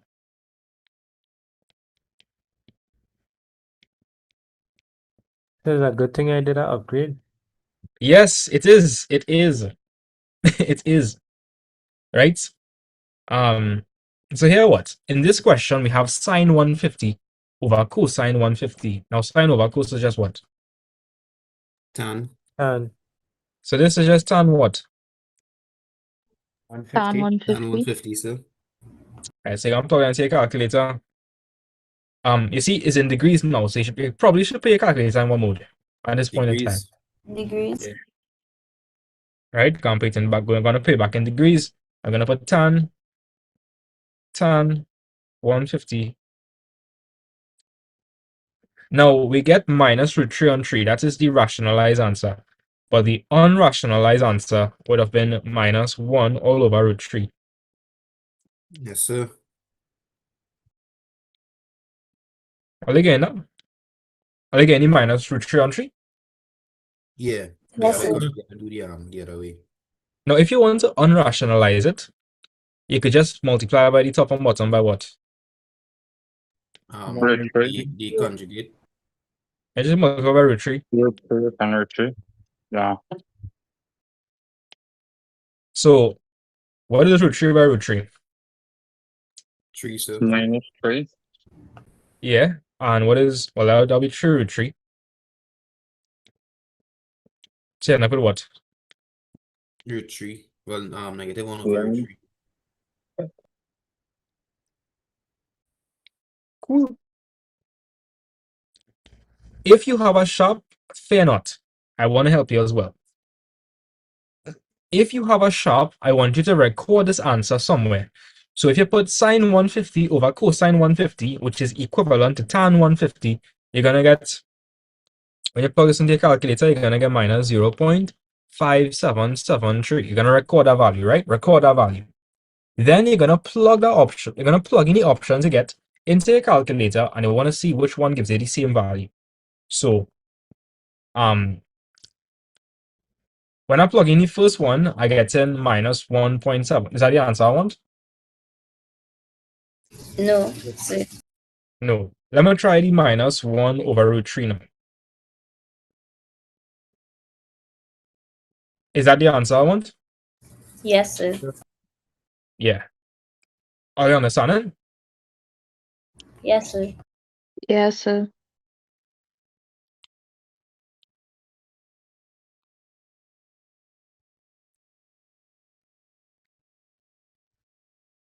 Okay. Good. Let's move on. Easy peasy. What is the arc length in meters along the outer edge of the protractor? So, if you want to use the formula in odd maths, you should probably convert this 30 degrees to what? Radians. Radian. Radian.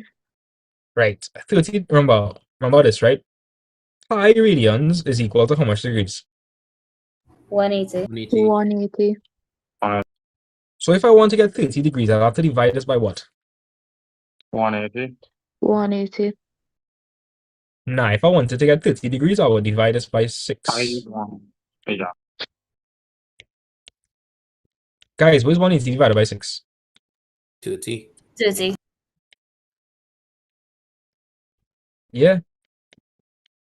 So 30 degrees is just pi over what? 6. 6.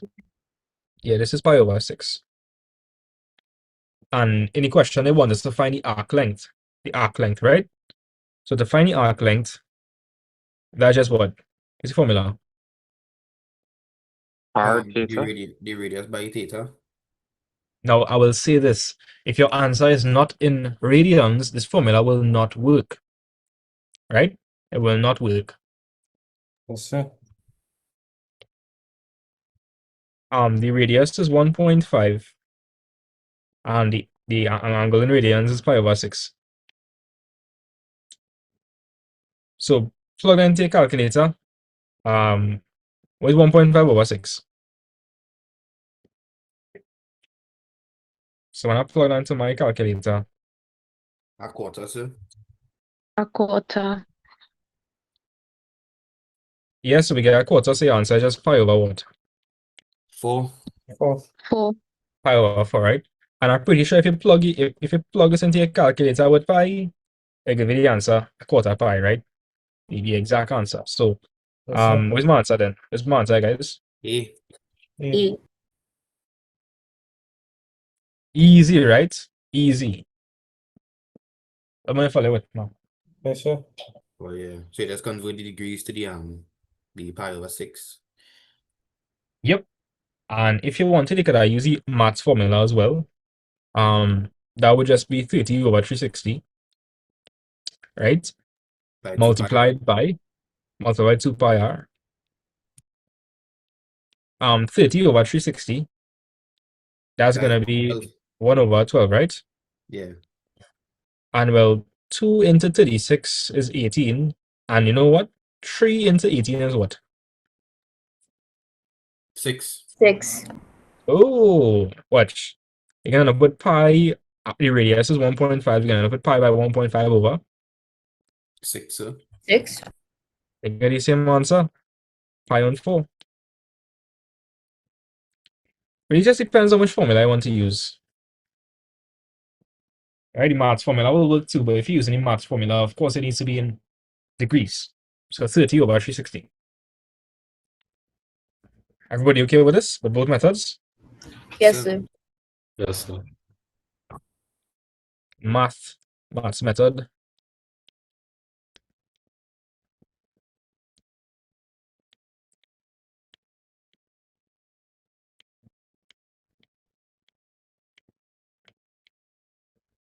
Which one would you guys use? I'm just curious. The add maths method or the maths method? The add math one. Right.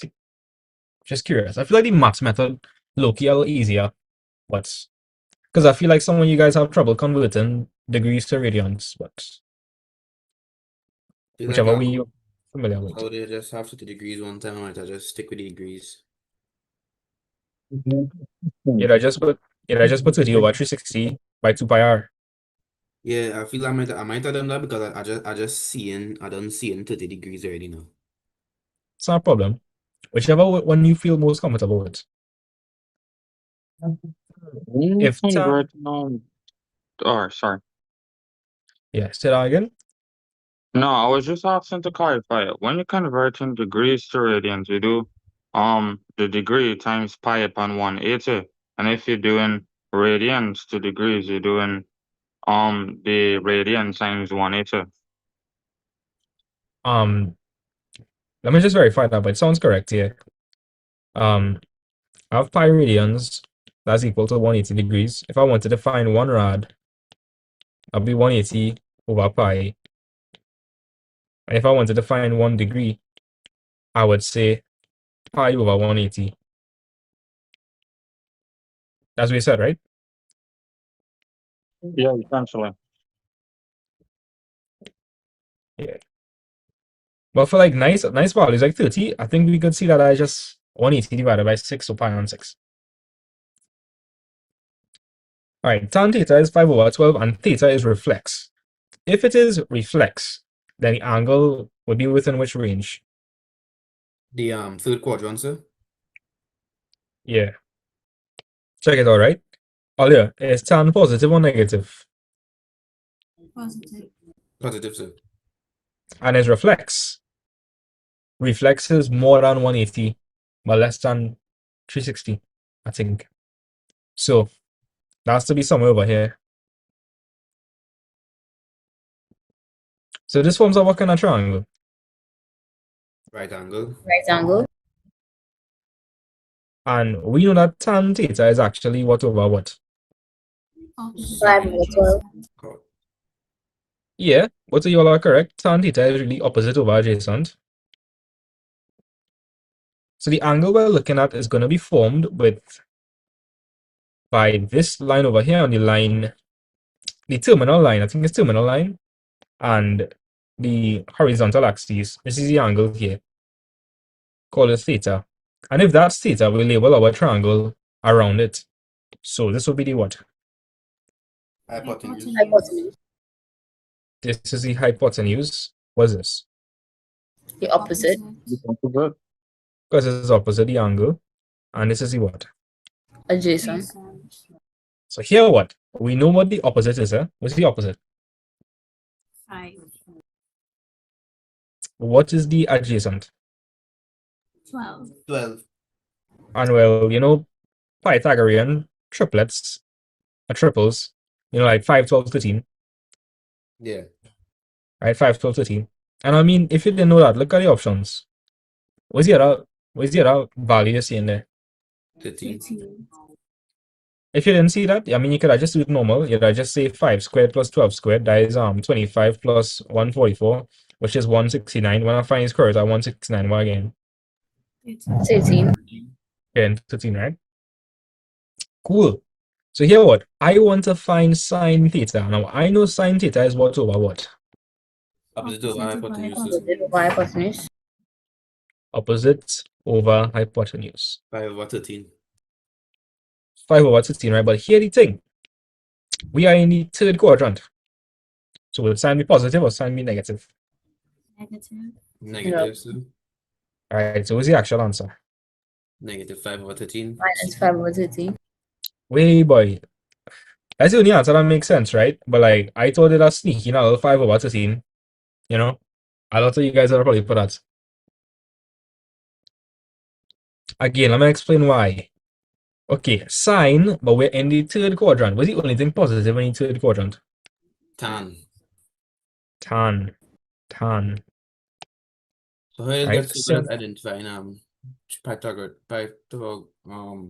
Pythagorean triples, so it's just like just something you gotta memorize. Yeah, unfortunately, it's like a list. It's like a list. do you wanna know do you wanna only And wanna I know think it's 3, like 4, 5. wait a minute. I'm gonna look it up. Pythagorean triples. So like 3, 4, 5, 4, 3, 5, 5, 12, 13, 6, 8, 10, 7, 24, 25, 8, 6, 10. And of course any multiple would work. So like I think 21, 24 by 3 and 25 by 3 would also work. But it's like a bunch. It's like a whole list. Like a Alright. whole list. Watch. This is a whole list. Wow. Oh, yeah. You see what I mean? I just got 17, 5, 12, and 13 now. So that's the one. Since we are in the third quadrant, sine is negative. Nicola, you okay with everything so far? Yes, sir. So my answer is C. Alright, cosine x. Alright, cosine x has a full revolution from 0 to what? Has a full revolution from 0 to what? 360. 360, but in terms of pi, instead of saying 360, you'll say what? Oh, 2 pi. 2 pi, right? We know it goes up to 1 and it goes down to what? Negative 1. Right? We know that it starts off at 1. I draw a low-key draw that kind of good. Yeah. And this will be 2 pi. Now, if you forget, right? Don't be scared, right? Don't be scared. If you forget what it starts off at, here's what you could do. Over here, the input is what? What's the input? 0.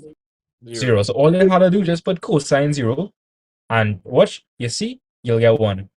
So you can kind of figure out where you're starting from. You're starting off at 1.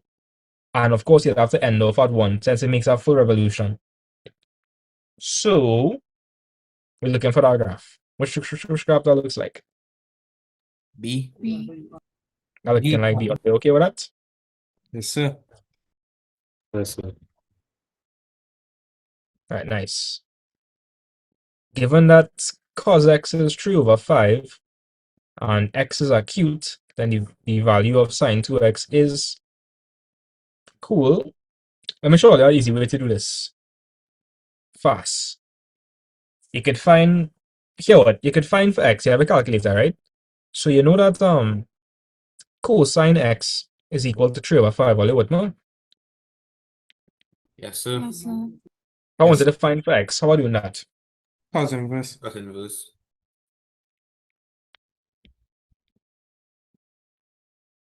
Right, cool. Cos inverse 3 over 5.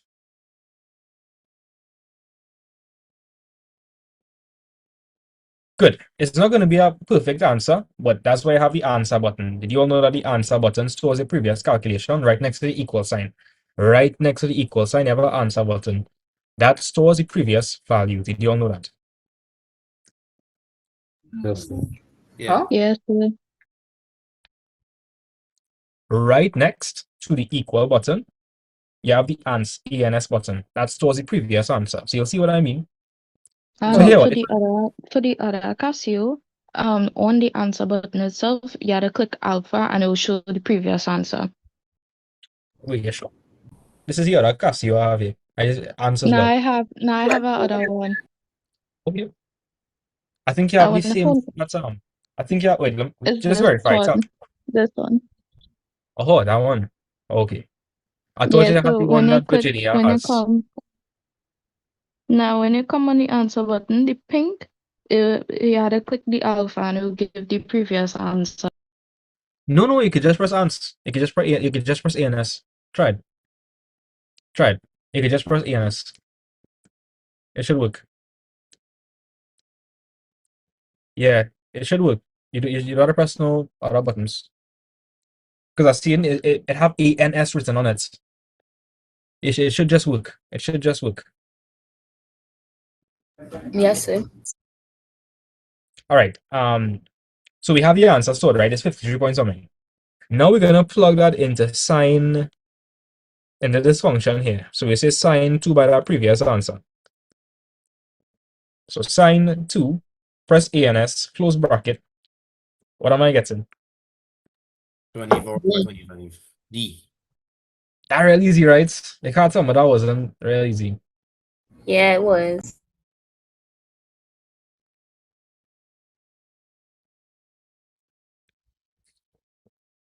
So you just had to find sine 2 by, and this answer is like 53. Use exact answer.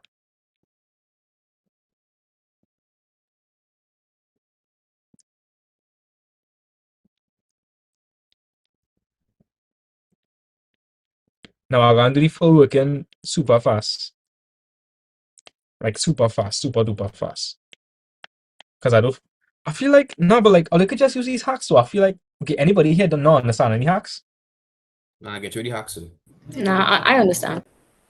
So like, all that we can only do is just find for x, and then putting that into sine 2x, and you get an answer. Yeah. I don't see why you would want to do the full working when this hack exists. But I'll show you guys the full working. So here what? Cool, cos x is 3 over 5. And is acute, therefore it is in which quadrant? If it's acute. First quadrant. This? Everything in the first quadrant is what? Positive. Positive. Right? So this will be angle here, theta. Let's say 90. This is the hypotenuse, this will be adjacent, this will be the opposite. We know that cosine is a over h. So therefore a would be 3 and a should be what? 5. Right? So h is 5, a is 3, therefore o is 4. You know, again, Pythagorean triples again. We want to find for sine 2x. Recall that sine 2x is just 2 what? That's 2 what? Remind me. It's the double angle formula for sine 2x. And here nobody, but like that's 2 sine x. Cosine x, cosine x. Good. We already have cosine x, so we just had to find for sine x. Sine x is just opposite over hypotenuse. And I'll be what? 4 over 5. 4 over 5. 4 over 5, right? So when I plug it in here, sine x, that's just going to be 4 over 5. Cosine x is just what? 3 over 3 over 5. 5. Right? 2 by 4 is 8. 8 by 3 is 24. And in the denominator, 5 by 5 is 25. You get 25, I mean 24 by 25. But you pick your poison. You tell me what you want to do. The hack. Yeah, it makes sense and all of that. Okay, are you okay with this, right? Yes, sir. Let's move on to this one. The size of the missing angle x measured in radians is, all right, so first you're going to find the angle in degrees. How do I find angle x in degrees? Just take it away If from they the minus the sum of the other two angles. Right? So it'll be Um, 180 minus 144. and that should be 36.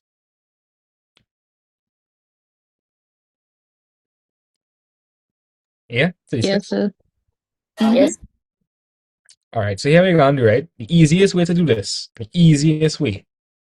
We know that pi is how much degrees? Pi is how much degrees? 180. 180. So here we're going to do, right? Just like go through the options. So the first one will be 180 over 5. I don't think that's correct. 180 over 5 is actually 36. Wait, it is. Never mind. Oh. Never mind. That's the answer right there. That's the answer right there. I don't understand what I'm doing, right? Like I'm telling you, pi is 180. So we just scope into the options to see which one will give us 36. It's 180 over 5. 36. That's the easiest thing you could do. If you want to do, I'm gonna show you the other way you could do this. Kilani, you understand the hack? Yes, sir. I understand what you did. So you just find the missing angle x and you pay it in terms of pi.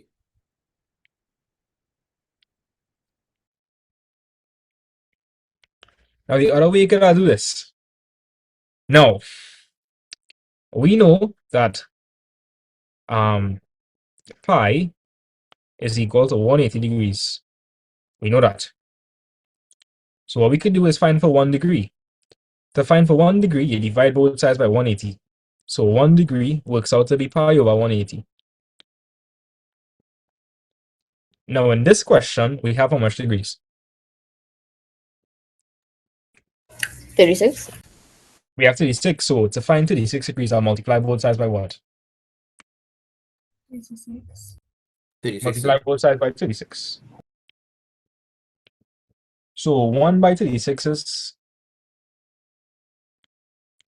36, right? You're going to put 36 pi all over 180. 36 into 36 is 1. 36 into 180 is 5. You're going to get pi over 5. But why do all of this, Ollie? Why do all of this? Why subject yourself to all of that? You know what I mean? Yes, sir. If you know pi is 180, just go through the options, see which one giving you back 36.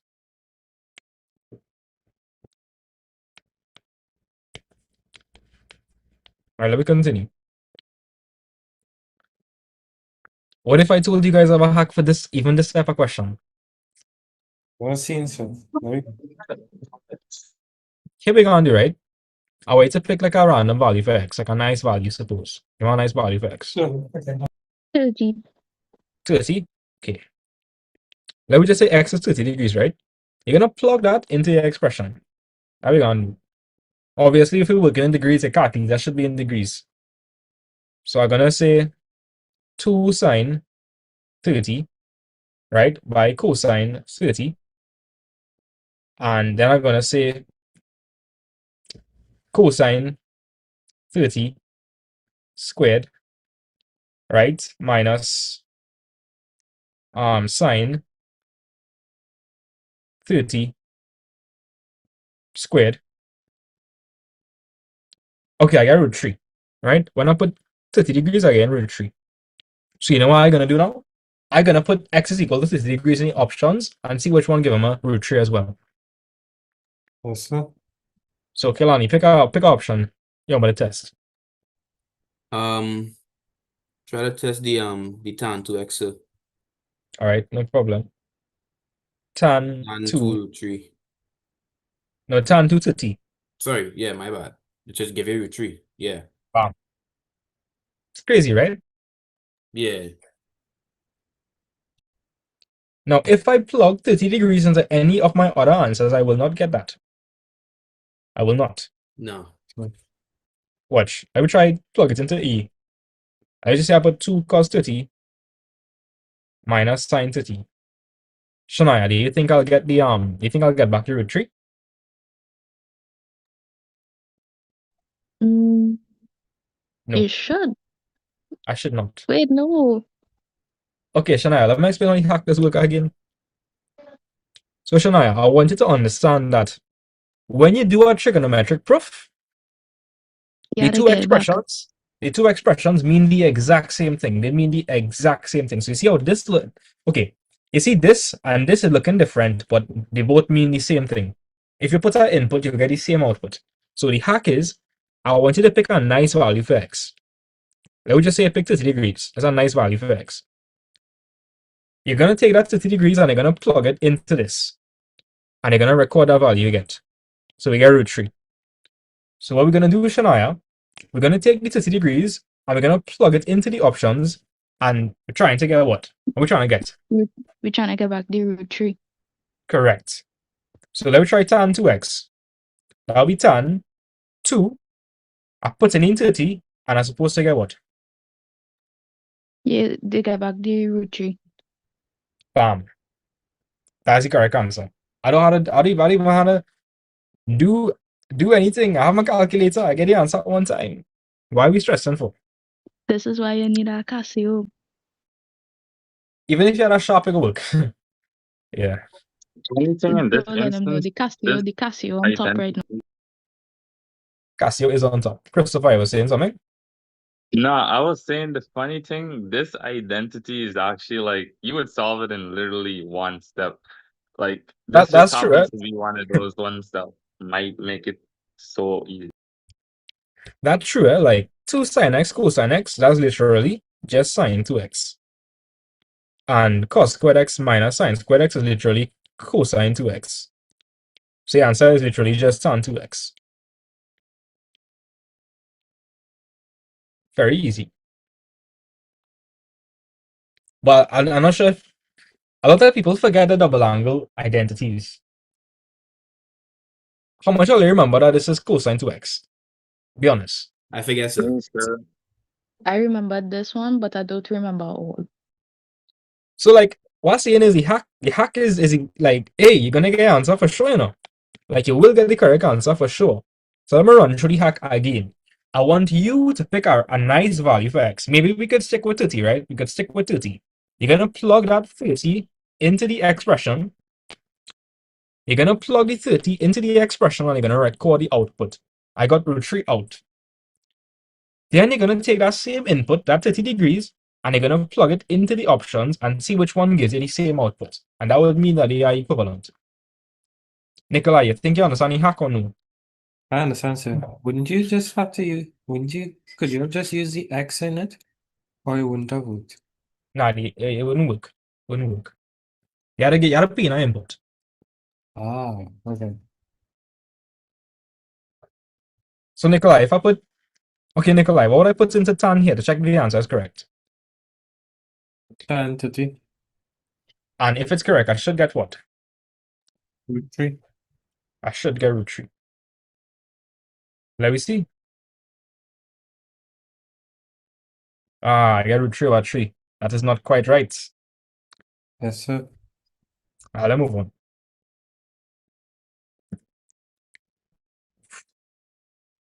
Oh, this is another one that real easy. I know I'm saying it real easy, yeah, but like, because it actually is. It actually is. So, let me show you the long way first, and then I'll show you the shortcut. Right, so this is trigonometric equations. So let me start. I could change that sine squared x to what? Could I change that sine squared x to? Tell me, guys. One minus cos squared x. Right, and I'll move across the 8 cosine x. So that would when I Will move across become that minus 8 cos x. equals 0, right? Then you move When I across the minus 8, sir. say that again? Then you had to move across the minus 8. Nah, we make it a quadratic here. This guy is quadratic. Then I expand the brackets. 3 by 1 is 3. 3 by minus cos squared x is minus 3 cos squared x minus 8 cosine x. Then I could say let y be equal to cosine x. If I do that, I would write 3 minus 3y squared minus 8 what?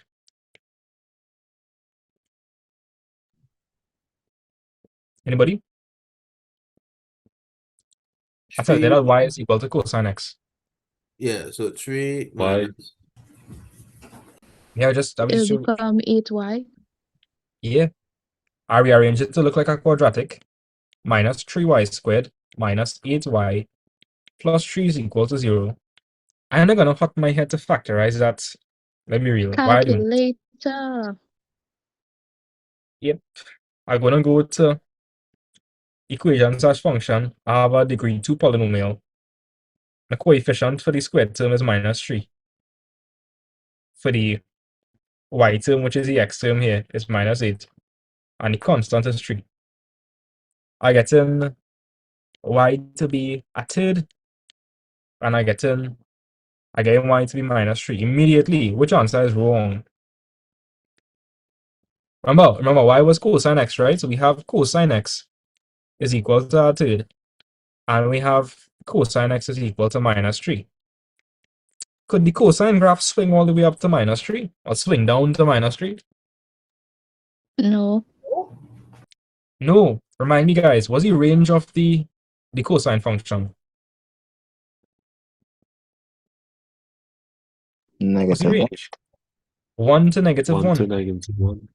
1 to negative 1. Does it go down to minus 3? Oh, no, sir. No. So this solution is invalid. This solution is invalid. That don't make sense. So the answer is what? B, sir. B. Yeah, the answer is B. Now the Wait, hack is one the question. hack is yeah, talk to me.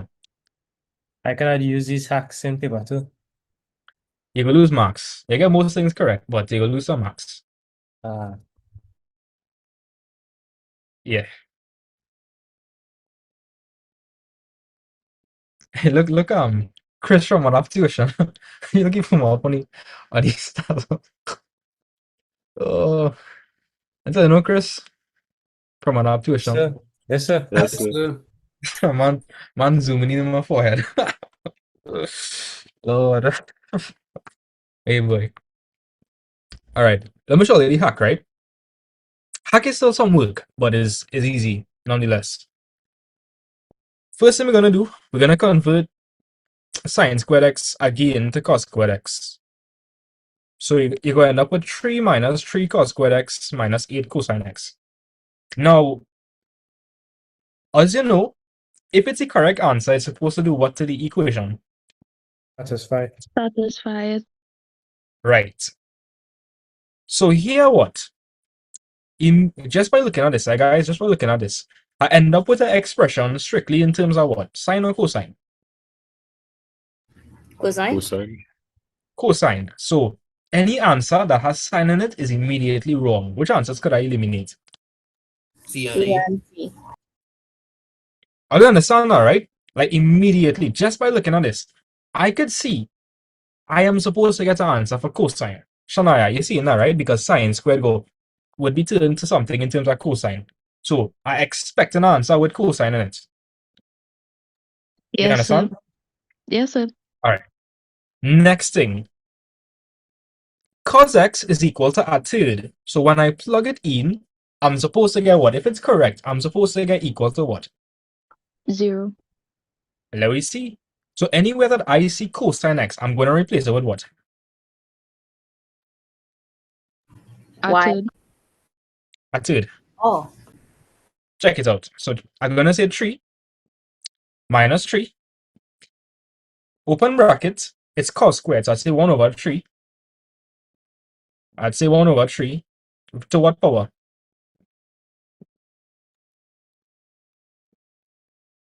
If you're confused, right? Square. All I am doing, I'm just replacing cos x for a third. So I have 3 minus 3 by cos squared x. I'm replacing cos x with what, Kelani? With a third, sir.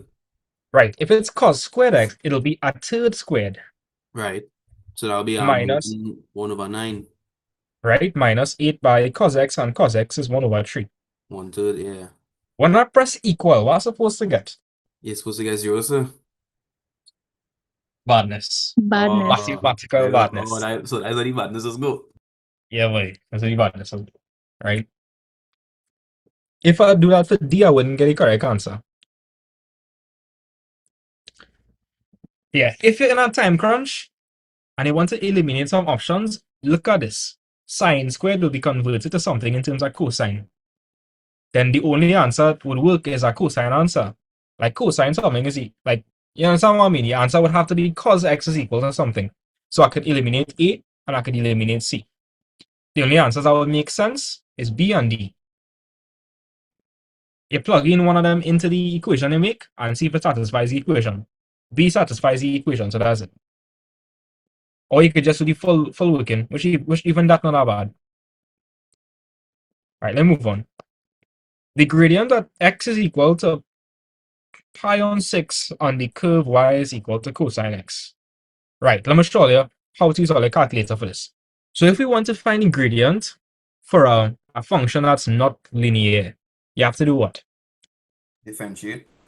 You have to differentiate, right? And we want to find the gradient at x is equal to pi on 6. So what are you going to do? You are going to actually differentiate y. So y is equal to cosine x. Everybody in class, until they understand that cosine x is not a linear function. No, sir. Yeah, so right. So the gradient will be constantly changing. So we have to find the gradient function by finding the first derivative. So I'm going to differentiate y with respect to x. Nikolai, if I differentiate cosine x, what I'll get? Minus sin x. Ah, look, he learned. Yes. And I want to find gradient at what? Of the, wait, what? I want to find a gradient at what value for x? Pi over 6. Yeah, 5 over 6. So I'm gonna put minus sign minus pi over 6 into what's it? Sorry. I'm gonna put minus sign pi over 6 into my calculator. Guys, you all are seeing pi. If you're seeing pi, your calculator should be in which mode? Radian.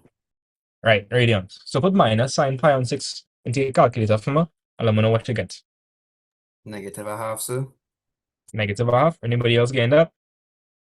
Yes, Yes, sir. sir. Yes, Yes, sir. sir. Now, time for me to blow all their minds. This is where the Casio perks comes in. Here we gonna do, right? You're gonna press shift integral sign. How we gonna do? If you have the other calculator, you'll have to press, well, it'll be to this side.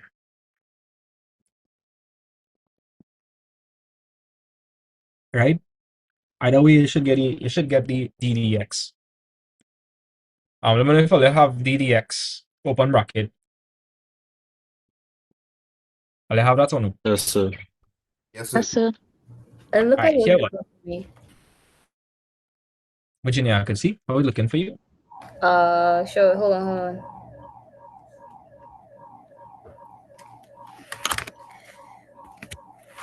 I don't think my camera works on my laptop though. But could you switch it to the other Casio? Okay, no problem. Wait. I now open up the YouTube chat. Somebody asked me for 30. So, for 30, why are we substituting sine and not cosine x? I think what you mean is like, how we went from sine squared to this. All right. Okay, so let me explain. I'm going to try to answer your question, right? So, we know that sine squared x plus cos squared x is equal to 1. So here's what I'm saying. If we want to form a quadratic, it will have to be in terms of one trig function. Right now I'm seeing sine and I'm seeing cosine. I have two different trig functions. I need to get it in terms of one trig function if I want to form a disguised quadratic. So there isn't a trig identity that I could use to convert cosine in terms of sine, at least not a nice one. However, we know that we could convert sine squared x to 1 minus cos squared x. If you realize that, watch. From the main identity, if I wanted, I could actually make sine squared x the subject of the formula, and that will turn to 1 minus cos squared x. So I could substitute sine squared x for 1 minus cos squared x, so I would end up with an equation That is only in terms of the cosine function for which I can then form a quadratic. Yeah. Right. So if you understand that. I don't know if that's what you meant. All right, let me continue. So here we're going to do, right? So I have d dx. I'm going to put cosine x here, alpha, close bracket. Right, don't forget to close the bracket there. And what are we going to put for x? Pi on 6. Pi We're gonna over put 6. right now here what? Your calculator should be in what mode? Radian. Radians. All right, so I'll have to put my calculator in radians mode quickly. Bam. Look at that. Look at that. You see that? You see what I see it? It's crazy, right? Yes, sir. Right? Casio supremacy. Casio supremacy. You know what I mean? Yay. Everybody getting minus a half? Yes, sir. Yes, sir. There Yeah, we boy. go. Hey. There you go, right? Yes, sir. Okay. I can do integration on thing too. All right. So we have a velocity time graph here. As your time increases here, your velocity is going up. So you are what are you doing over here in this time period? Increasing. Accelerating, sir. All right. And in this time period, what are you doing? Constant speed. Constant. Constant velocity. Right? Over here, as time passes by, your velocity decreasing. So what are you doing? Decelerating. Decelerating. I'll fed up all these graphs and I'll see it's in physics. I'll get like a whole question on this in physics. I'll get one in maths. Well, in the paper one. And it was it in the paper one? Now, paper 2, sir. Paper two? Oh yeah, it was in the paper two. I know they get this for odd maths in the paper two as well. Are they Yeah. probably fed up? See this? Fed up. This type of graph. And over here is constant again. Okay. So let's see which is true. The object covers the same distance during M on R. No. The object moves with uniform velocity during F. That's a lie. The object does not accelerate during T. That's correct. Guys, at T, what's the object doing? Constant, sir. Constant, right? Constant. And D, the object is at rest during M. No. It's still moving. It's just moving at a constant velocity. Everybody okay with this one?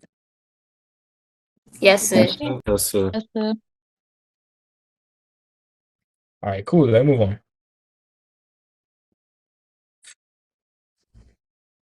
Let me show you another hack you could use for this, right? I don't know. I come to give all the hacks, right? So here we go. A calculator not gonna give you the answer in terms of x. So what you could do, you could use a value for x if you want. What angle do you want to use? The angle. 60. Let me use the t. Keep it normal. Put back your calculator in degrees. Right here, what? I'm going to press ddx. I'm gonna press alpha, close bracket, sine 2 to get the x, right? And I'm gonna put what answer into that. I'm gonna put what x value into that. 30. 30. I can put 30, right? Right. So when I do that, again, I answer what? 1.3. 1.39. 1.3896, whatever. Here's what. If the answer is okay, if one of the options is correct, when I plug 30 in, what am I supposed to get? 1.39. 1.39. That is all. So let me try the first option. Sine 2 by 30 plus 2 by 30 cosine 2 by 30. That looking a little sus. Nah. Let me try minus cosine 2 by 30 minus 2 sine 2 by 30. Nah. Unless when it differentiates, it assumed that it was in radians. I'll see just now. Let me scope through the options first.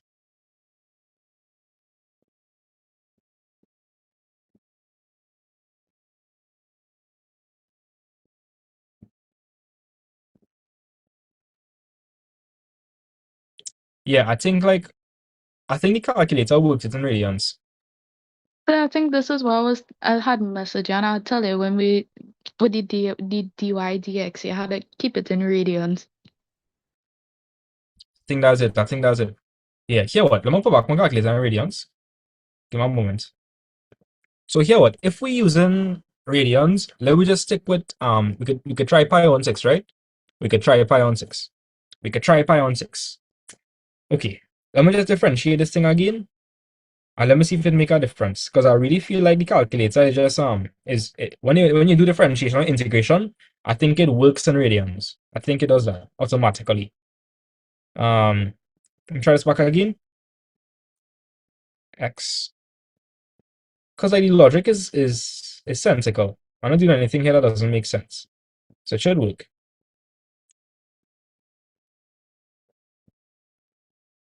Yeah, the calculator works it in radians. Because before we had put it in degrees, right? And we still got the same answer, 1.389. So your calculator automatically works it in degrees. What's in? Your calculator works it in radians, right? Yeah, with radians.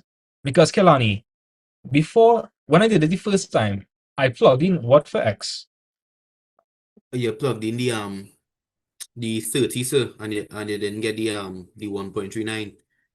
I know I got the same 1.389. I got the same 1.389. No, but I mean like when it was in the other mode now, Oh, degrees. oh yeah, I didn't get the answer I wanted here. Yeah.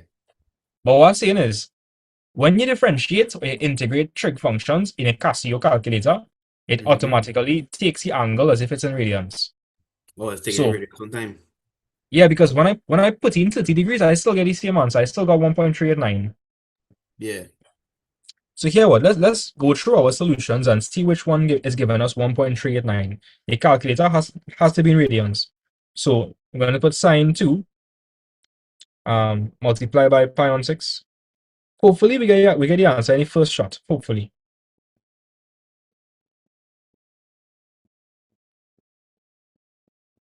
I pray that we get the answer in the first shot.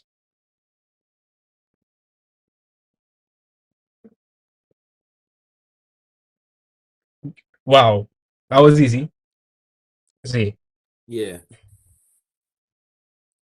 let me explain the hack again. Your calculator can't differentiate like something purely in terms of x, right? You will actually have to plug in a x value. So we picked x is equal to pi on 6. So we worked that in our calculator, and the result was 1.3896. So my correct answer, when I plug in x is equal to pi on 6, I'm supposed to get back 1.3896. And you saw that we got back the 1.3896. Yes, sir. Let me know if you guys are okay with that. Yes, sir. I catch it. Right. If you wanted to do the long way, I hope you realize that this is a product rule, right? Because you have this x term here multiplied by this trig function over here. So the product rule goes like v du dx plus what? V du dx. Sorry, u dv dx. Right, so here what? I can write back v. V was sine 2x. And what would du dx be? If I differentiate x, what would it be? 1. 1. Right? U. I'm gonna write back u is x. And if I differentiate v, you'll have to use the shorthand version of the chain rule. So I'll differentiate the inner function first, 2x. So I'll write 2 here.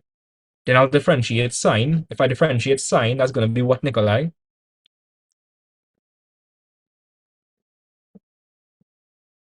And I hear Nikolai, but are we cosine? But you wouldn't write cosine x. You would not write cosine x, you'd write back the inner function. You'd say cosine 2x. And Yes, just like that, you're gonna get sine 2x plus 2x. So where's the answer? A, sir. A? A. So either way, it's easy to do the question out. So I believe you called my name or something. Yeah, I did, but it's taking a little too long. So My bad, sir. Nikolai, if I differentiate this, what that would be? If I differentiate sine 2x, what would that be? Cos 2x. No, 2 cos 2x. Right, 2 cos 2x. Everybody okay with that, right? Sir. Yes, Yes, sir. sir. Yes, sir. All right, cool. Awesome sauce. The answer is A. All you understand the hack too, right? Yes, sir. Yeah, Sir. Yes, sir. Virginia, I say that like nah. I think so. Don't you differentiate both, then write back what's on the inside? No? Wait. When I say hack, I mean like this over here. Like you differentiate in the calculator by plugging in a value for x. You record the value, and then you go through the options by plugging in the angle to see which one gives you the same output. Oh, I thought you meant like this hack for the chain rule. Oh, well, if we're talking about the hack for the chain rule, differentiate the inside, right, but that'll be 2. Differentiate sine, that'll be cosine, and write back the inner function, which is 2x. Okay, thank you, sir. All right, cool, let's move on. At the point 7, 4, on the curve y is equal to f of x, dy dx is 0. Okay, if dy dx is 0, it suggests that that's at what point? Stationary. A stationary turning point, sir. Stationary point. A stationary point could either be a maximum or a minimum, right? Yes, sir. Yeah, could either be a maximum or a minimum. It would be a maximum if d2y dx squared is what? Less than 0. Right? And it would be a minimum if d2y dx squared is More than. More than 0. right. Applicable Virginia in Form 4. That is Well, unbelievable. she did tell me, so I kind of expected that. It's crazy, right? Share real time. Yes, sir. Yeah, and she already doing the whole syllabus here. You are gonna be so ahead of your class. It's ridiculous. Full A's. That's good. So over here we have the second derivative with a negative. If the second derivative is negative, that's more than 0 or less than 0. Less than 0, sir. Plus. Less than 0. So if it's less than 0, we're dealing with a what? Maximum. Right, maximum. Everybody okay with that? Yes, sir. Yes, Yes, sir. sir. Yes, sir. Yay. I move on. If f of x is equal to sine 4x minus cosine 3x, then the second derivative, we're wicked, boy. They're wicked. They are wicked indeed. There we go. So I'm gonna let my boy Nikolai help me with this. So Nikolai, if you see f double prime, that just means you have to differentiate how much times? 2 times. Right, so let me find the first derivative. If you differentiate sine 4x, what that would be? 4 cos 4x. Right? Here, what? I'm gonna forget about the negative sign for now, right? Differentiate cosine 3x for now. Would it be minus 3 sine 3x? Yep. Double is in the chat for Nikolai. You learn your lesson. And what is the negative by negative? Would be plus. So that is the first derivative. They want us to find the second derivative. So we had to differentiate this another time. Alright, so I differentiate that, what that would be. So let me leave the 4 on the outside and just differentiate cosine 4x for now. It'd be minus sine. It could be minus sine, yeah, minus sine what? 4x. Yeah, minus sine 4x. Good. And then how about this one? That would be 3. Well, the 3 could be outside. That would be cos. Well, 3 cos 3x. that's going to be minus 4 sine 4x plus 9 cosine 3x. So which one is my answer? None. It's kind of sus. Oh, wait. I know what we do. We forgot To put the multiply 4 by by the it. 4. Yeah, that's what we do. I know something was kind of sus. Minus 4. So this going to be what? 16. Well, minus 16. Ah, where's the answer now? D. D. Everybody okay with that? D? Yes, sir. If you're confused, that's fine. I'll try to go it over. Shania, you Yes, genuinely sir. understand this or no? If you're confused, just tell me, you know. No, sir, I understand because that's what I had done. And when I was watching the question, I was like, oh my God, they're so wicked for me to write all of this. They are. Very, very wicked. Very. So could you go over it just one more time? Sure. What's your name? Alyssa. Alyssa? Okay, no problem. So Alyssa, f double prime means we have to differentiate 2 times. So if I differentiate sine 4x, here what? I'm going to differentiate 4x. That's 4. Then I'm going to differentiate sine. If I differentiate sine, what am I going to be? Cosine. Right? And I write back the inner function. I write back 4x. I have a negative sign here. Forget about that for now. Open a bracket and differentiate this like normal. So the first thing you would do, they would differentiate 3x. What that would be? It's gonna give you 3, 3. If you differentiate cosine, what I'll give you? and that's negative sign. So I put the negative here and I put the sign, and then I write back the 3x. So far, you're good? Mm-hmm. So negative and negative is plus 3. So that's the first derivative. And Then then you we're just gonna differentiate it again. correct. So I'm gonna put the 4 on the outside. And I'm gonna differentiate this like normal. So if I differentiate 4, I write 4 here. If you differentiate cosine, that'll be minus sign, so I'll put the minus here, I'll put the sign here, and I write back the inner function 4x. You with me? Yes, sir. Alright, then we have 3 sine 3x. I'll put the 3 on the outside for now, and I differentiate the sine 3x like normal. So if I differentiate 3x, the 3, if I differentiate sine, that's going to be cosine, and I write back the inner function. 4 by negative, 4 is minus 16. 3 by 3 is 9. So the answer is D. All right. Thank you, sir. No problem. Cool. Let me tackle this question. So a question like this would come for the hard math paper too. In the kinematic question, surprisingly. So you need to realize that this is in the form what? That's one more form. What form is that in, guys? Difference of 2 squares or Nah. AX plus B to the power n. Yeah, that's in the form ax plus b to the power n dx. So if something is in this form, when you integrate it, it's just going to be ax plus b to the power n plus 1 all over what, Nikolai? Remember going over this with your Nikolai. Be over what? A multiplied by n plus 1. Yes. So Nikolai, the 3x minus 5 to the power 4 is in this form. So tell me how to integrate that. There'll be 3x plus 5. Well, no, minus 5. Yeah. Right? To So the now add power in. of 4 plus 1. Divide by 3 to the power of, no, 3 multiplied by 4 plus 1.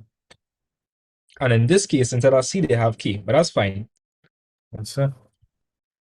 When you simplify that, that's going to be 3x minus 5 to the power of 5. And 4 plus 1 is 5. 5 by 3 is 15. Yes, sir. So what's the answer? D.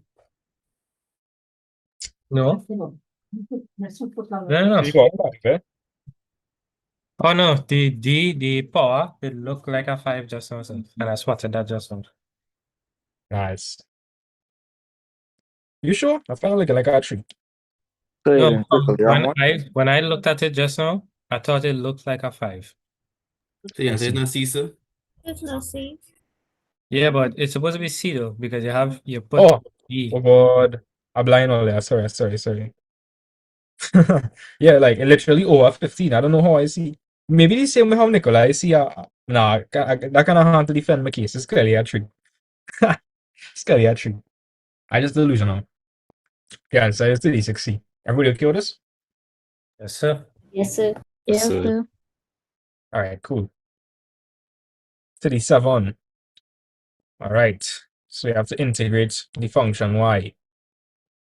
So if I integrate in, I'm going to add 1 to the power and then divide by that new power. So if I integrate in 3x squared, what would that be? It'll be 3x to the power 3 divided by 3. All right. And if I'm integrating cosine x, what would that be? sin X. Yeah. And what would I give you? Well, the trees would cancel, so you could just cross them off. So you'll get x cubed plus sine x plus c, Yeah. which is looking like b. Everybody okay with this? Yes, sir. Yes, So, sir. Now, anytime I'm not showing you a hack is because the hack is more work than the actual working. If you wanted to work this out using a quote-unquote hack, you would have to use a lower limit and an upper limit, and you would record the value, and then you would go through the options, and I would just plug in the upper limit here, minus plug in the lower limit, and then look to see which would give me the answer I get in my calculator. Well, that's real work. That's more work than you just doing the working. So yeah, if I'm not showing you the hack, that's because the actual working just quicker and more efficient. So the trees cancel off x cubed if I integrate cosine x as sine x. Everybody okay with this? Yes, sir. Yes, sir. All right, let's move on. Aha! We can finally use the calculator. Yay! All right, so I'm gonna put 1 plus alpha close bracket plus alpha close bracket squared close bracket. Gonna put 1 here, gonna put 2 here, and I'm gonna press equal. Yay! 29/6 as an improper fraction. Shift S to D. 454 and 5/6. Let me know if I get on. yes, sir. Yes, sir. Yes, sir. Nice. And of course, if you wanted to somehow do the long working, that's fine too. If I integrate 1, that would just be what? 0. Nah, x. Integrating. Oh, it's different. If I integrate x, I would turn to what? X squared over 2. X squared over 2. If I integrate x to the power 2, that'll be x cubed to the power. As I was saying, but that'll be x to the power 3 divided by 3. 2, 1. Then I would say 2 plus 2 squared over 2 plus 2 cubed all over 3 minus. But it makes sense doing all of this when you can just plug it into your calculator. Yes, sir. No. No, it don't make any sense. No, I remember yes by plug it in your calculator. Oh, I know I'm plug all that into my calculator, but you should get 4 and 5/6. Yes, sir. Bro, use your Casio. If you don't have a Casio, you're cooked. Yeah. Appreciate it, huh? You starting to realize why the students just get to get a Casio. Yes, sir. So yeah. Sharp users be like,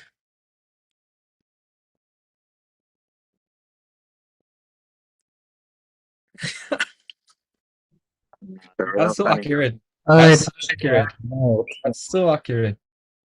I agree. I'm saying to sign a petition. We are renaming Sharp to brackets officially. Right, bracket calculator.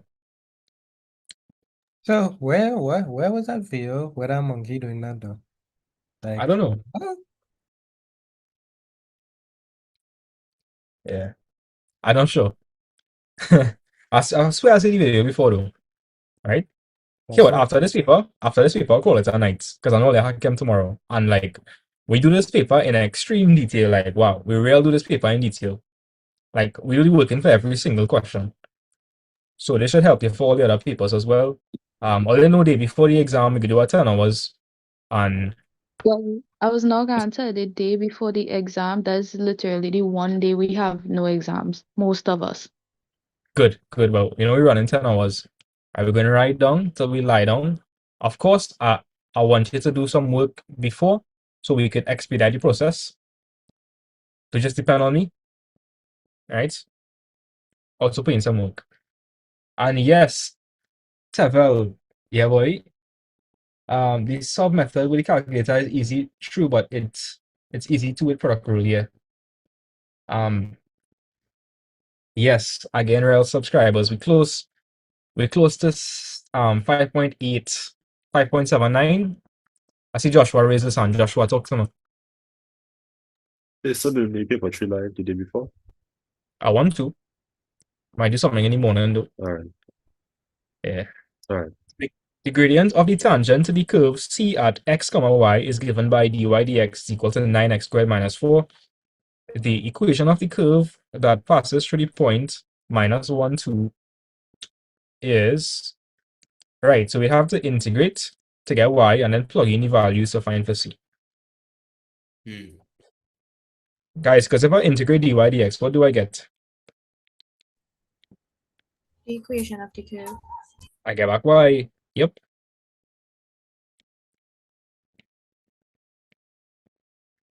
If I integrate 9x squared minus 4, what about it? 3x cubed. Yeah. Somebody the full thing one time. The final answer one time. Okay, so 3x cubed minus 4x plus c. Right? Now, this is the general solution. We want like a specific solution when it passes through the point minus 1, 2. Now, here what? If a point is on a curve, then we're supposed to see the equation of the curve. Satisfy the curve. Right. So we have x is minus 1, y is 2. So I'm going to plug that in. And you can solve this in Casio, Watch. I feel lazy, right? So here we're on. I know that y is 2, so I'm going to put 2. And that's equal to 3 by minus 1 cube. Actually, so for the equal sign, you press shift and equal sign or no? You press shift calc. Ah. Your calculator might be a bit different, but it's I know for typically my color one, coded. I have to click alpha calc. Oh no, I make a mistake there. Sorry, it's alpha calc. Yeah, it's color coded. It's color coded. So you see how alpha is red and the little equal sign is red as well. If that's the case, you have to press alpha first and then calc to access it. It's color coded. Oh yeah, Yeah. I see what you say.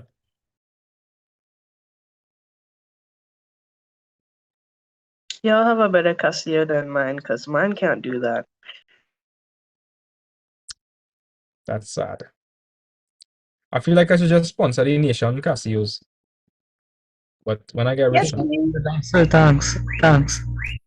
but we see that C is 1. We see that C is 1, right? So the answer is A.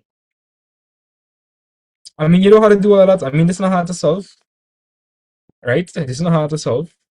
We know that x is negative 1, so that'll be negative 1 to the power 3.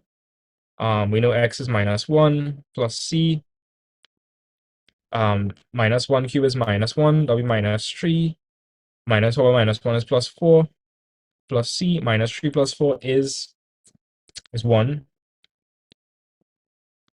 When you move across the 1, you're going to end up with c being what?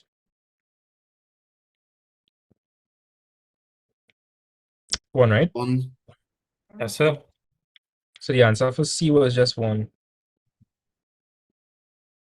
So y is equal to 3x cubed minus 4x plus 1. The answer is 39. Oh God. I'm so sorry, Ollie. I'm so sorry. So sorry. Here what? There's an easier way to work the question out. If the curve passes through that point, and I could just plug the x and y value into the options and see which one satisfies the equation. Yes, sir. Sir? Yeah, I could just do that. Let me try the first one, seeing that as the answer. I'm saying y is 2.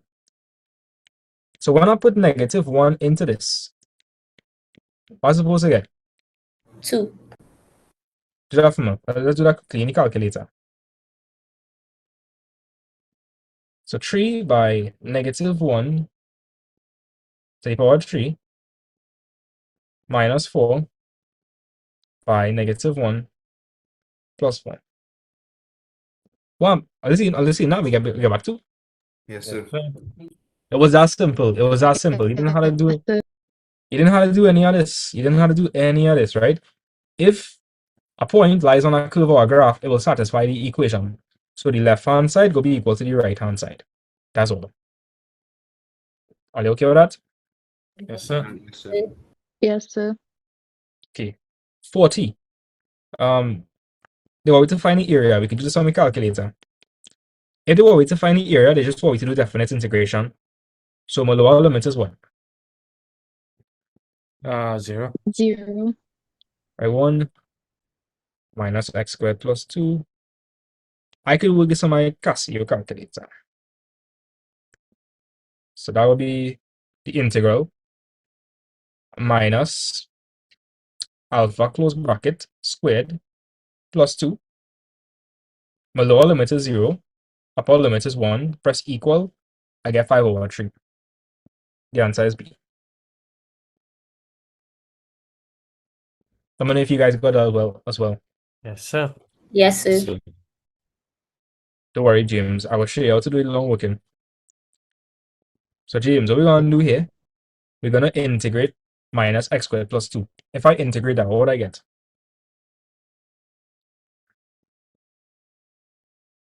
Okay, I'm not hearing you, but we have to add 1 to the power and divide by the new power. So if I add 1 to the power 2, that'll be 3. So minus x cubed to the power, minus x to the power 3, all over 3. And if I integrate in 2, that would turn to 2x. Upper limit is 1, my lower limit is 0. And now we're going to just plug in the upper and the lower and minus. So I would say minus 1 to the power 3 all over 3 plus 2 by 1. And here what, guys? My lower boundary is 0. If I put 0 into any one of these, what will I get? 0. 0. 0. So that's just minus 0.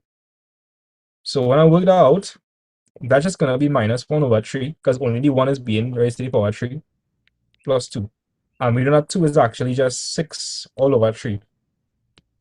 Minus 1 plus 6 is 5. 5 over 3.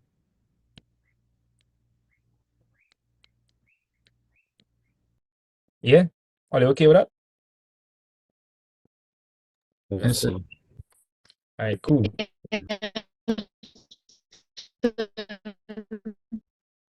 Alright, we're going to the last question, guys. Last questions. Item 41 refers to the following probability table, which shows the probability of a biased spinner landing on 3 of the 5 possible prizes. If the odds of winning the car and winning the cruise are equally likely, what is the probability of winning the car? Just remind me of an isosceles triangle question. Anybody can tell me why I'm thinking that? Well, something had to be equal. I'll read back the question, Kalami. If the odds of winning the car, oh, yeah, they're saying if the odds of winning the car and winning the cruise are equally likely. So remember, in an isosceles triangle, you have two sides equal, and in this case, you have two probabilities equal. So I guess that's what you're thinking. Yeah. So Kalami, remind me, what is the Mhm. total probability? What's the total probability? Your total probability is just 1. Correct. And we know that these two have to be equal, yeah? Yes, sir. So what do you think I should do? Well, so you should shouldn't you work out the known probabilities first? Already have the probabilities. Well, if they're equal, then divide by 2 then. Mm-hmm. So tell me, but okay. Yeah, we had to divide by 2, but what we had to do before we do that? So you have your maximum probability, so you had to find the remaining probability, sir. Yeah, yeah. So what to do? Well, subtract the number of known probabilities from 1. All right, but you gotta add up the probabilities. Yeah, that I was saying, like you should we had to add the known probabilities first, because we had to subtract from 1. Right? So So 1 when minus, I add up, if you add up 0.15 and the rest, you'll get 0.9.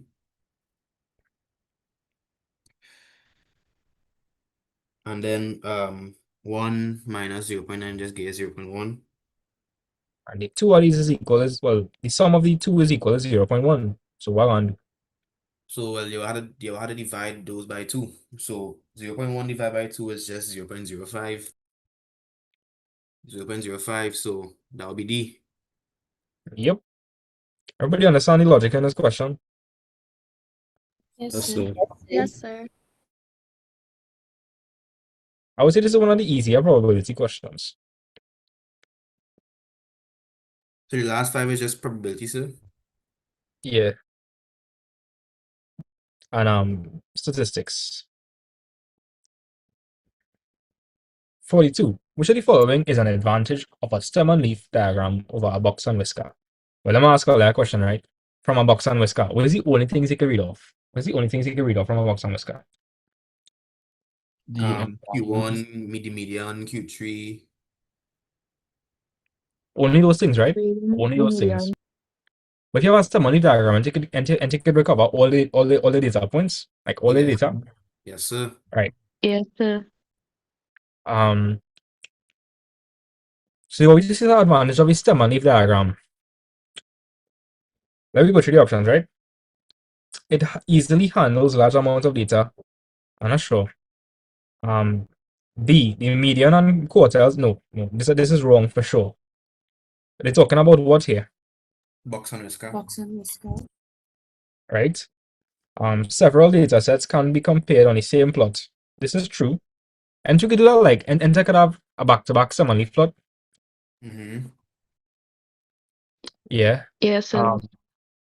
It immediately shows any gaps that might exist in the data. That I'd is say D. also true. That is also true. Because like, if you imagine you had data, right? And you have like 1, 2, 3, 4. Remember, this is like tens, right? So imagine we're talking about the score of students and the test is out of 50.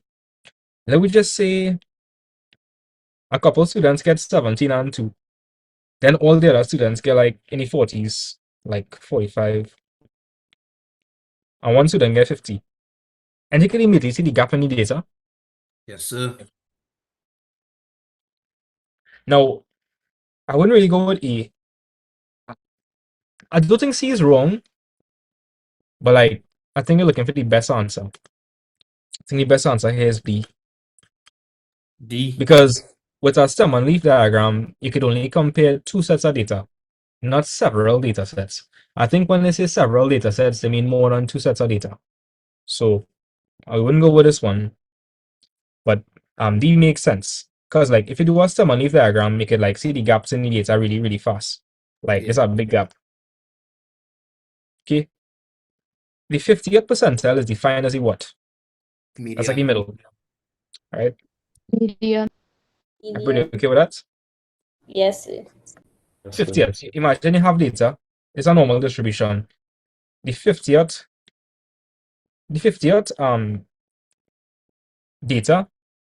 data point would like be the middle, like in the middle. So that's what it is. Median, right? Medians kind of sounds like middle. All right. If a team Oh, let's look at the maths questions.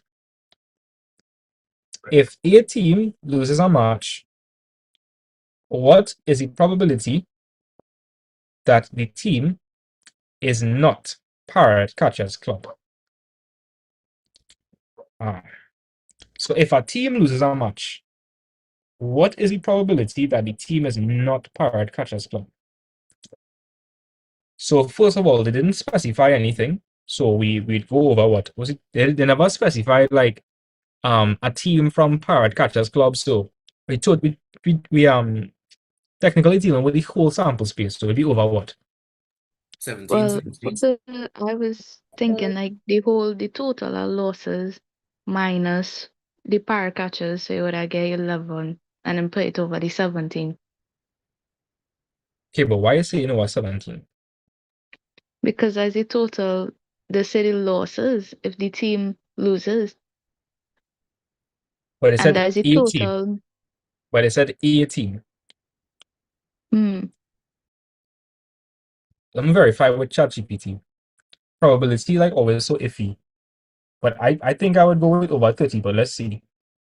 I want to be correct. probability does genuinely hurt my head. Same. Like, I had this probability course in UE, and that's like the one thing I didn't do good in.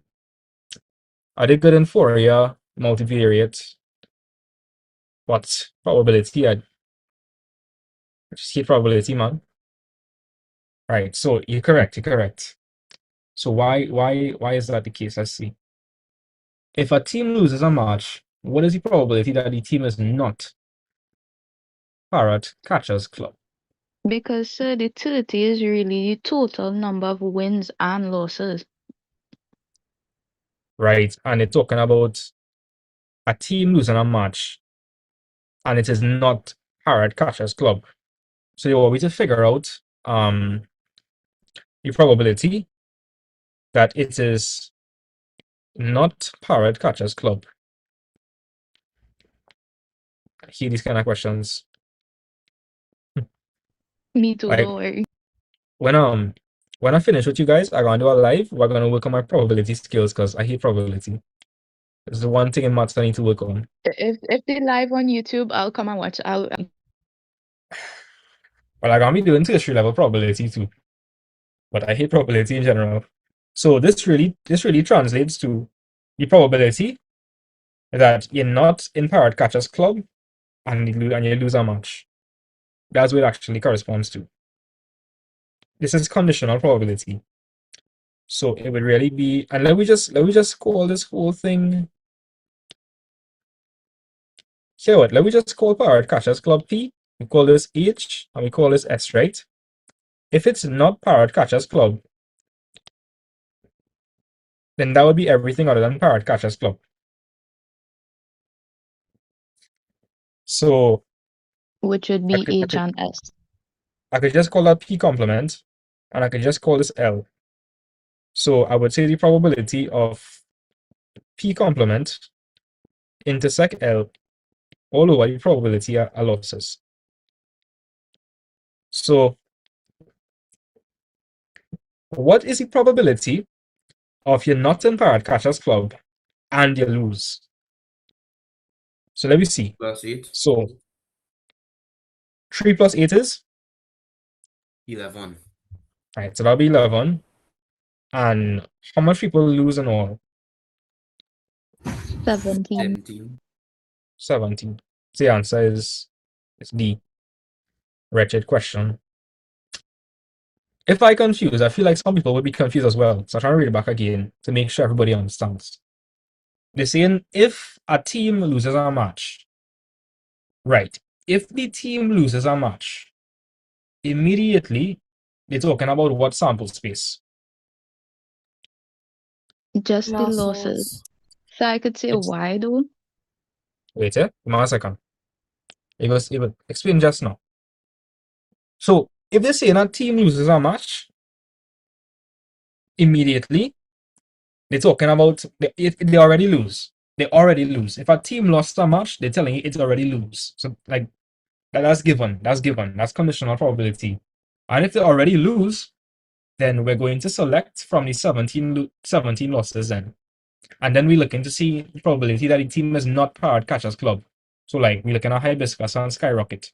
So 3 block is 11, that'll be 11 over 17. Yeah, you can go ahead, Shania. When you had said it first, I had really watched the 30, but what solidify I really look at the losses is because when you watch the total for each team, is really like for para catchers, the 10 is really the wins plus the losses. And if you watch it, it keep going down like that, and that's how we get the 30. But when you read the question, they just say if you lost. So they didn't really say what if the team win or loss. They just say the loss. So you had to exclude all the wins. So it would just be 17. It's a good way to think about it. Also, 11 over 30 is not an answer there. Oh, yeah. And that's a good point as well. So if 11 over 30 is not the answer, then the next best guess would be conditional probability. So 11 over 17. But you know the answer have to be 11 over something. 11 over 20 doesn't make sense. So 11 over 17. So if they're saying a team loses a match, automatically they lost. And if they lost, has to be over 17. And you're talking about Hibiscus and Skyrocket. So that's 11 over 17. Are you understand any question? Yes, sir. Yes, sir. Yes. If instead they said if a team wins a match, the sample space would be what? 13. 13. Good. A bag contains 15 balls numbered 1 through 15. What is the probability of selecting a ball that has an odd number and is divisible by 5? Again, this is conditional probability, but it's a really simple way to work this one out. So we're dealing with 1 to 15, right? So how much balls are we dealing with altogether? 15. 15. All right, dealing with 15. So here what we're going to do, right? We're talking about odd and is divisible by 5. So here we're going to do. We in the sample space we have 1 to 15. 1 to 15. Could you guys tell me the odd numbers from 1 to 15? 3, Nah, you're forgetting 1. 1, 1, 3, 1, 5, 5, 5, 7, 7, 9, 9, 11. 11, 13, Double 15. Right? And what out of these here, what are the numbers that are divisible by 5? 5 5. and 5 15. and 15. Aha, 5 and 15. So therefore, you have two out of the sample space, you have 2 that divisible by 5 and are odd. So it's going to be 2 over what? 15. 15. 15. Yeah, 2 over 15. Hope you understand that one. Yes, sir. Not quite conditional probability then. Like, okay, if instead there was like, given that a ball was odd, what is the probability of it being divisible by 5? That would be conditional probability. This was just they just want you to figure out what is odd and is divisible by 5. And you put over the total. This is not conditional probability. Yeah. So the answer is just simply A. Right? Because out of the 1 to 15, you have 1, 3, 5, 7, 9, 11, 13, 15. These are the odd numbers. But out of those odd numbers, only 5 and 15 are divisible by 5. So you have 2 balls that are odd numbers and divisible by 5 over 15. I don't know if you guys are okay with 45A. Yes, sir. Yes. Yes, sir. Yes, sir. That's it. Cool.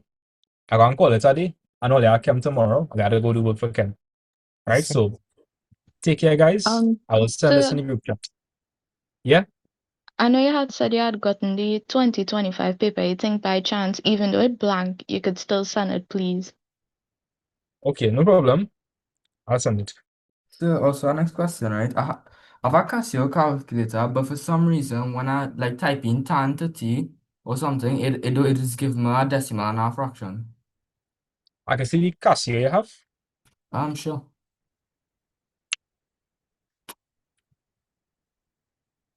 Wait, but you had a good one. All right, here what? What more the calculator in? It was in radians and I was trying. All right, here, pick a calculator in degrees for me. It mightn't even be that because sometimes on the calculator itself, like how it have comp and whatnot, it have math 1 and math 2. And that is interfere with like the fractions, how they'll put it. So yeah, try to put it in wait a. All right, put your calculator in comp mode 1. Well, wait a. Let me just share my screen again. Give me a second. I'll share my screen again, and I'll try to run through it with you.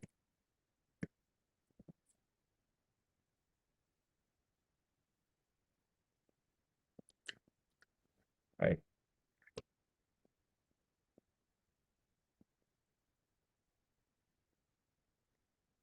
I think I have it in one right now. Let me try something.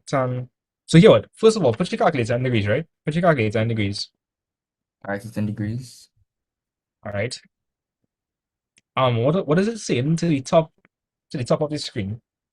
D is have a D. You see any same options as me? It just missing the N. All right, here we go. Do press Shift, menu, right? Yeah. For input, output, you're gonna press 1. Yes, sir. Then you're gonna press tan 150.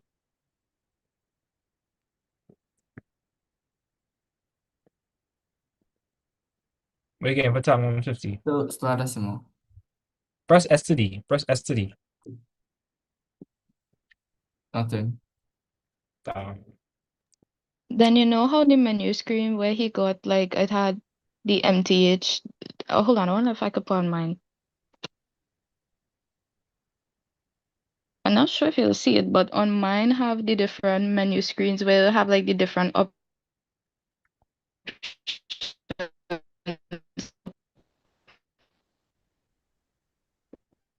Hey boy, Shania second bad boy. my Hey. thing dark. You one, you have to click it and kind of see. I wonder if I could snap a picture in the group. You should send that picture. Yeah. I need I group. can't hear what she said. I just in the group, sir. You in the group? No. How you come to the class then? Oh, you was in from the group chat, the general group chat. I wasn't there. That's I get one of my friends to send the link for me. Oh, okay. Send my message now. Yeah, you can send my message. Let me send my number there.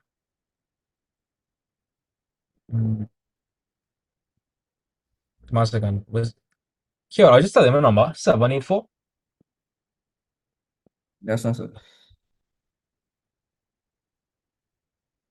784. Right. 2630.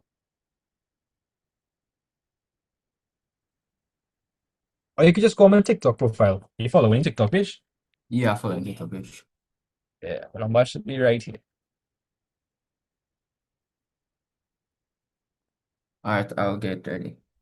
Alright. Say no more. Alright, well, I'll look out for Rondell.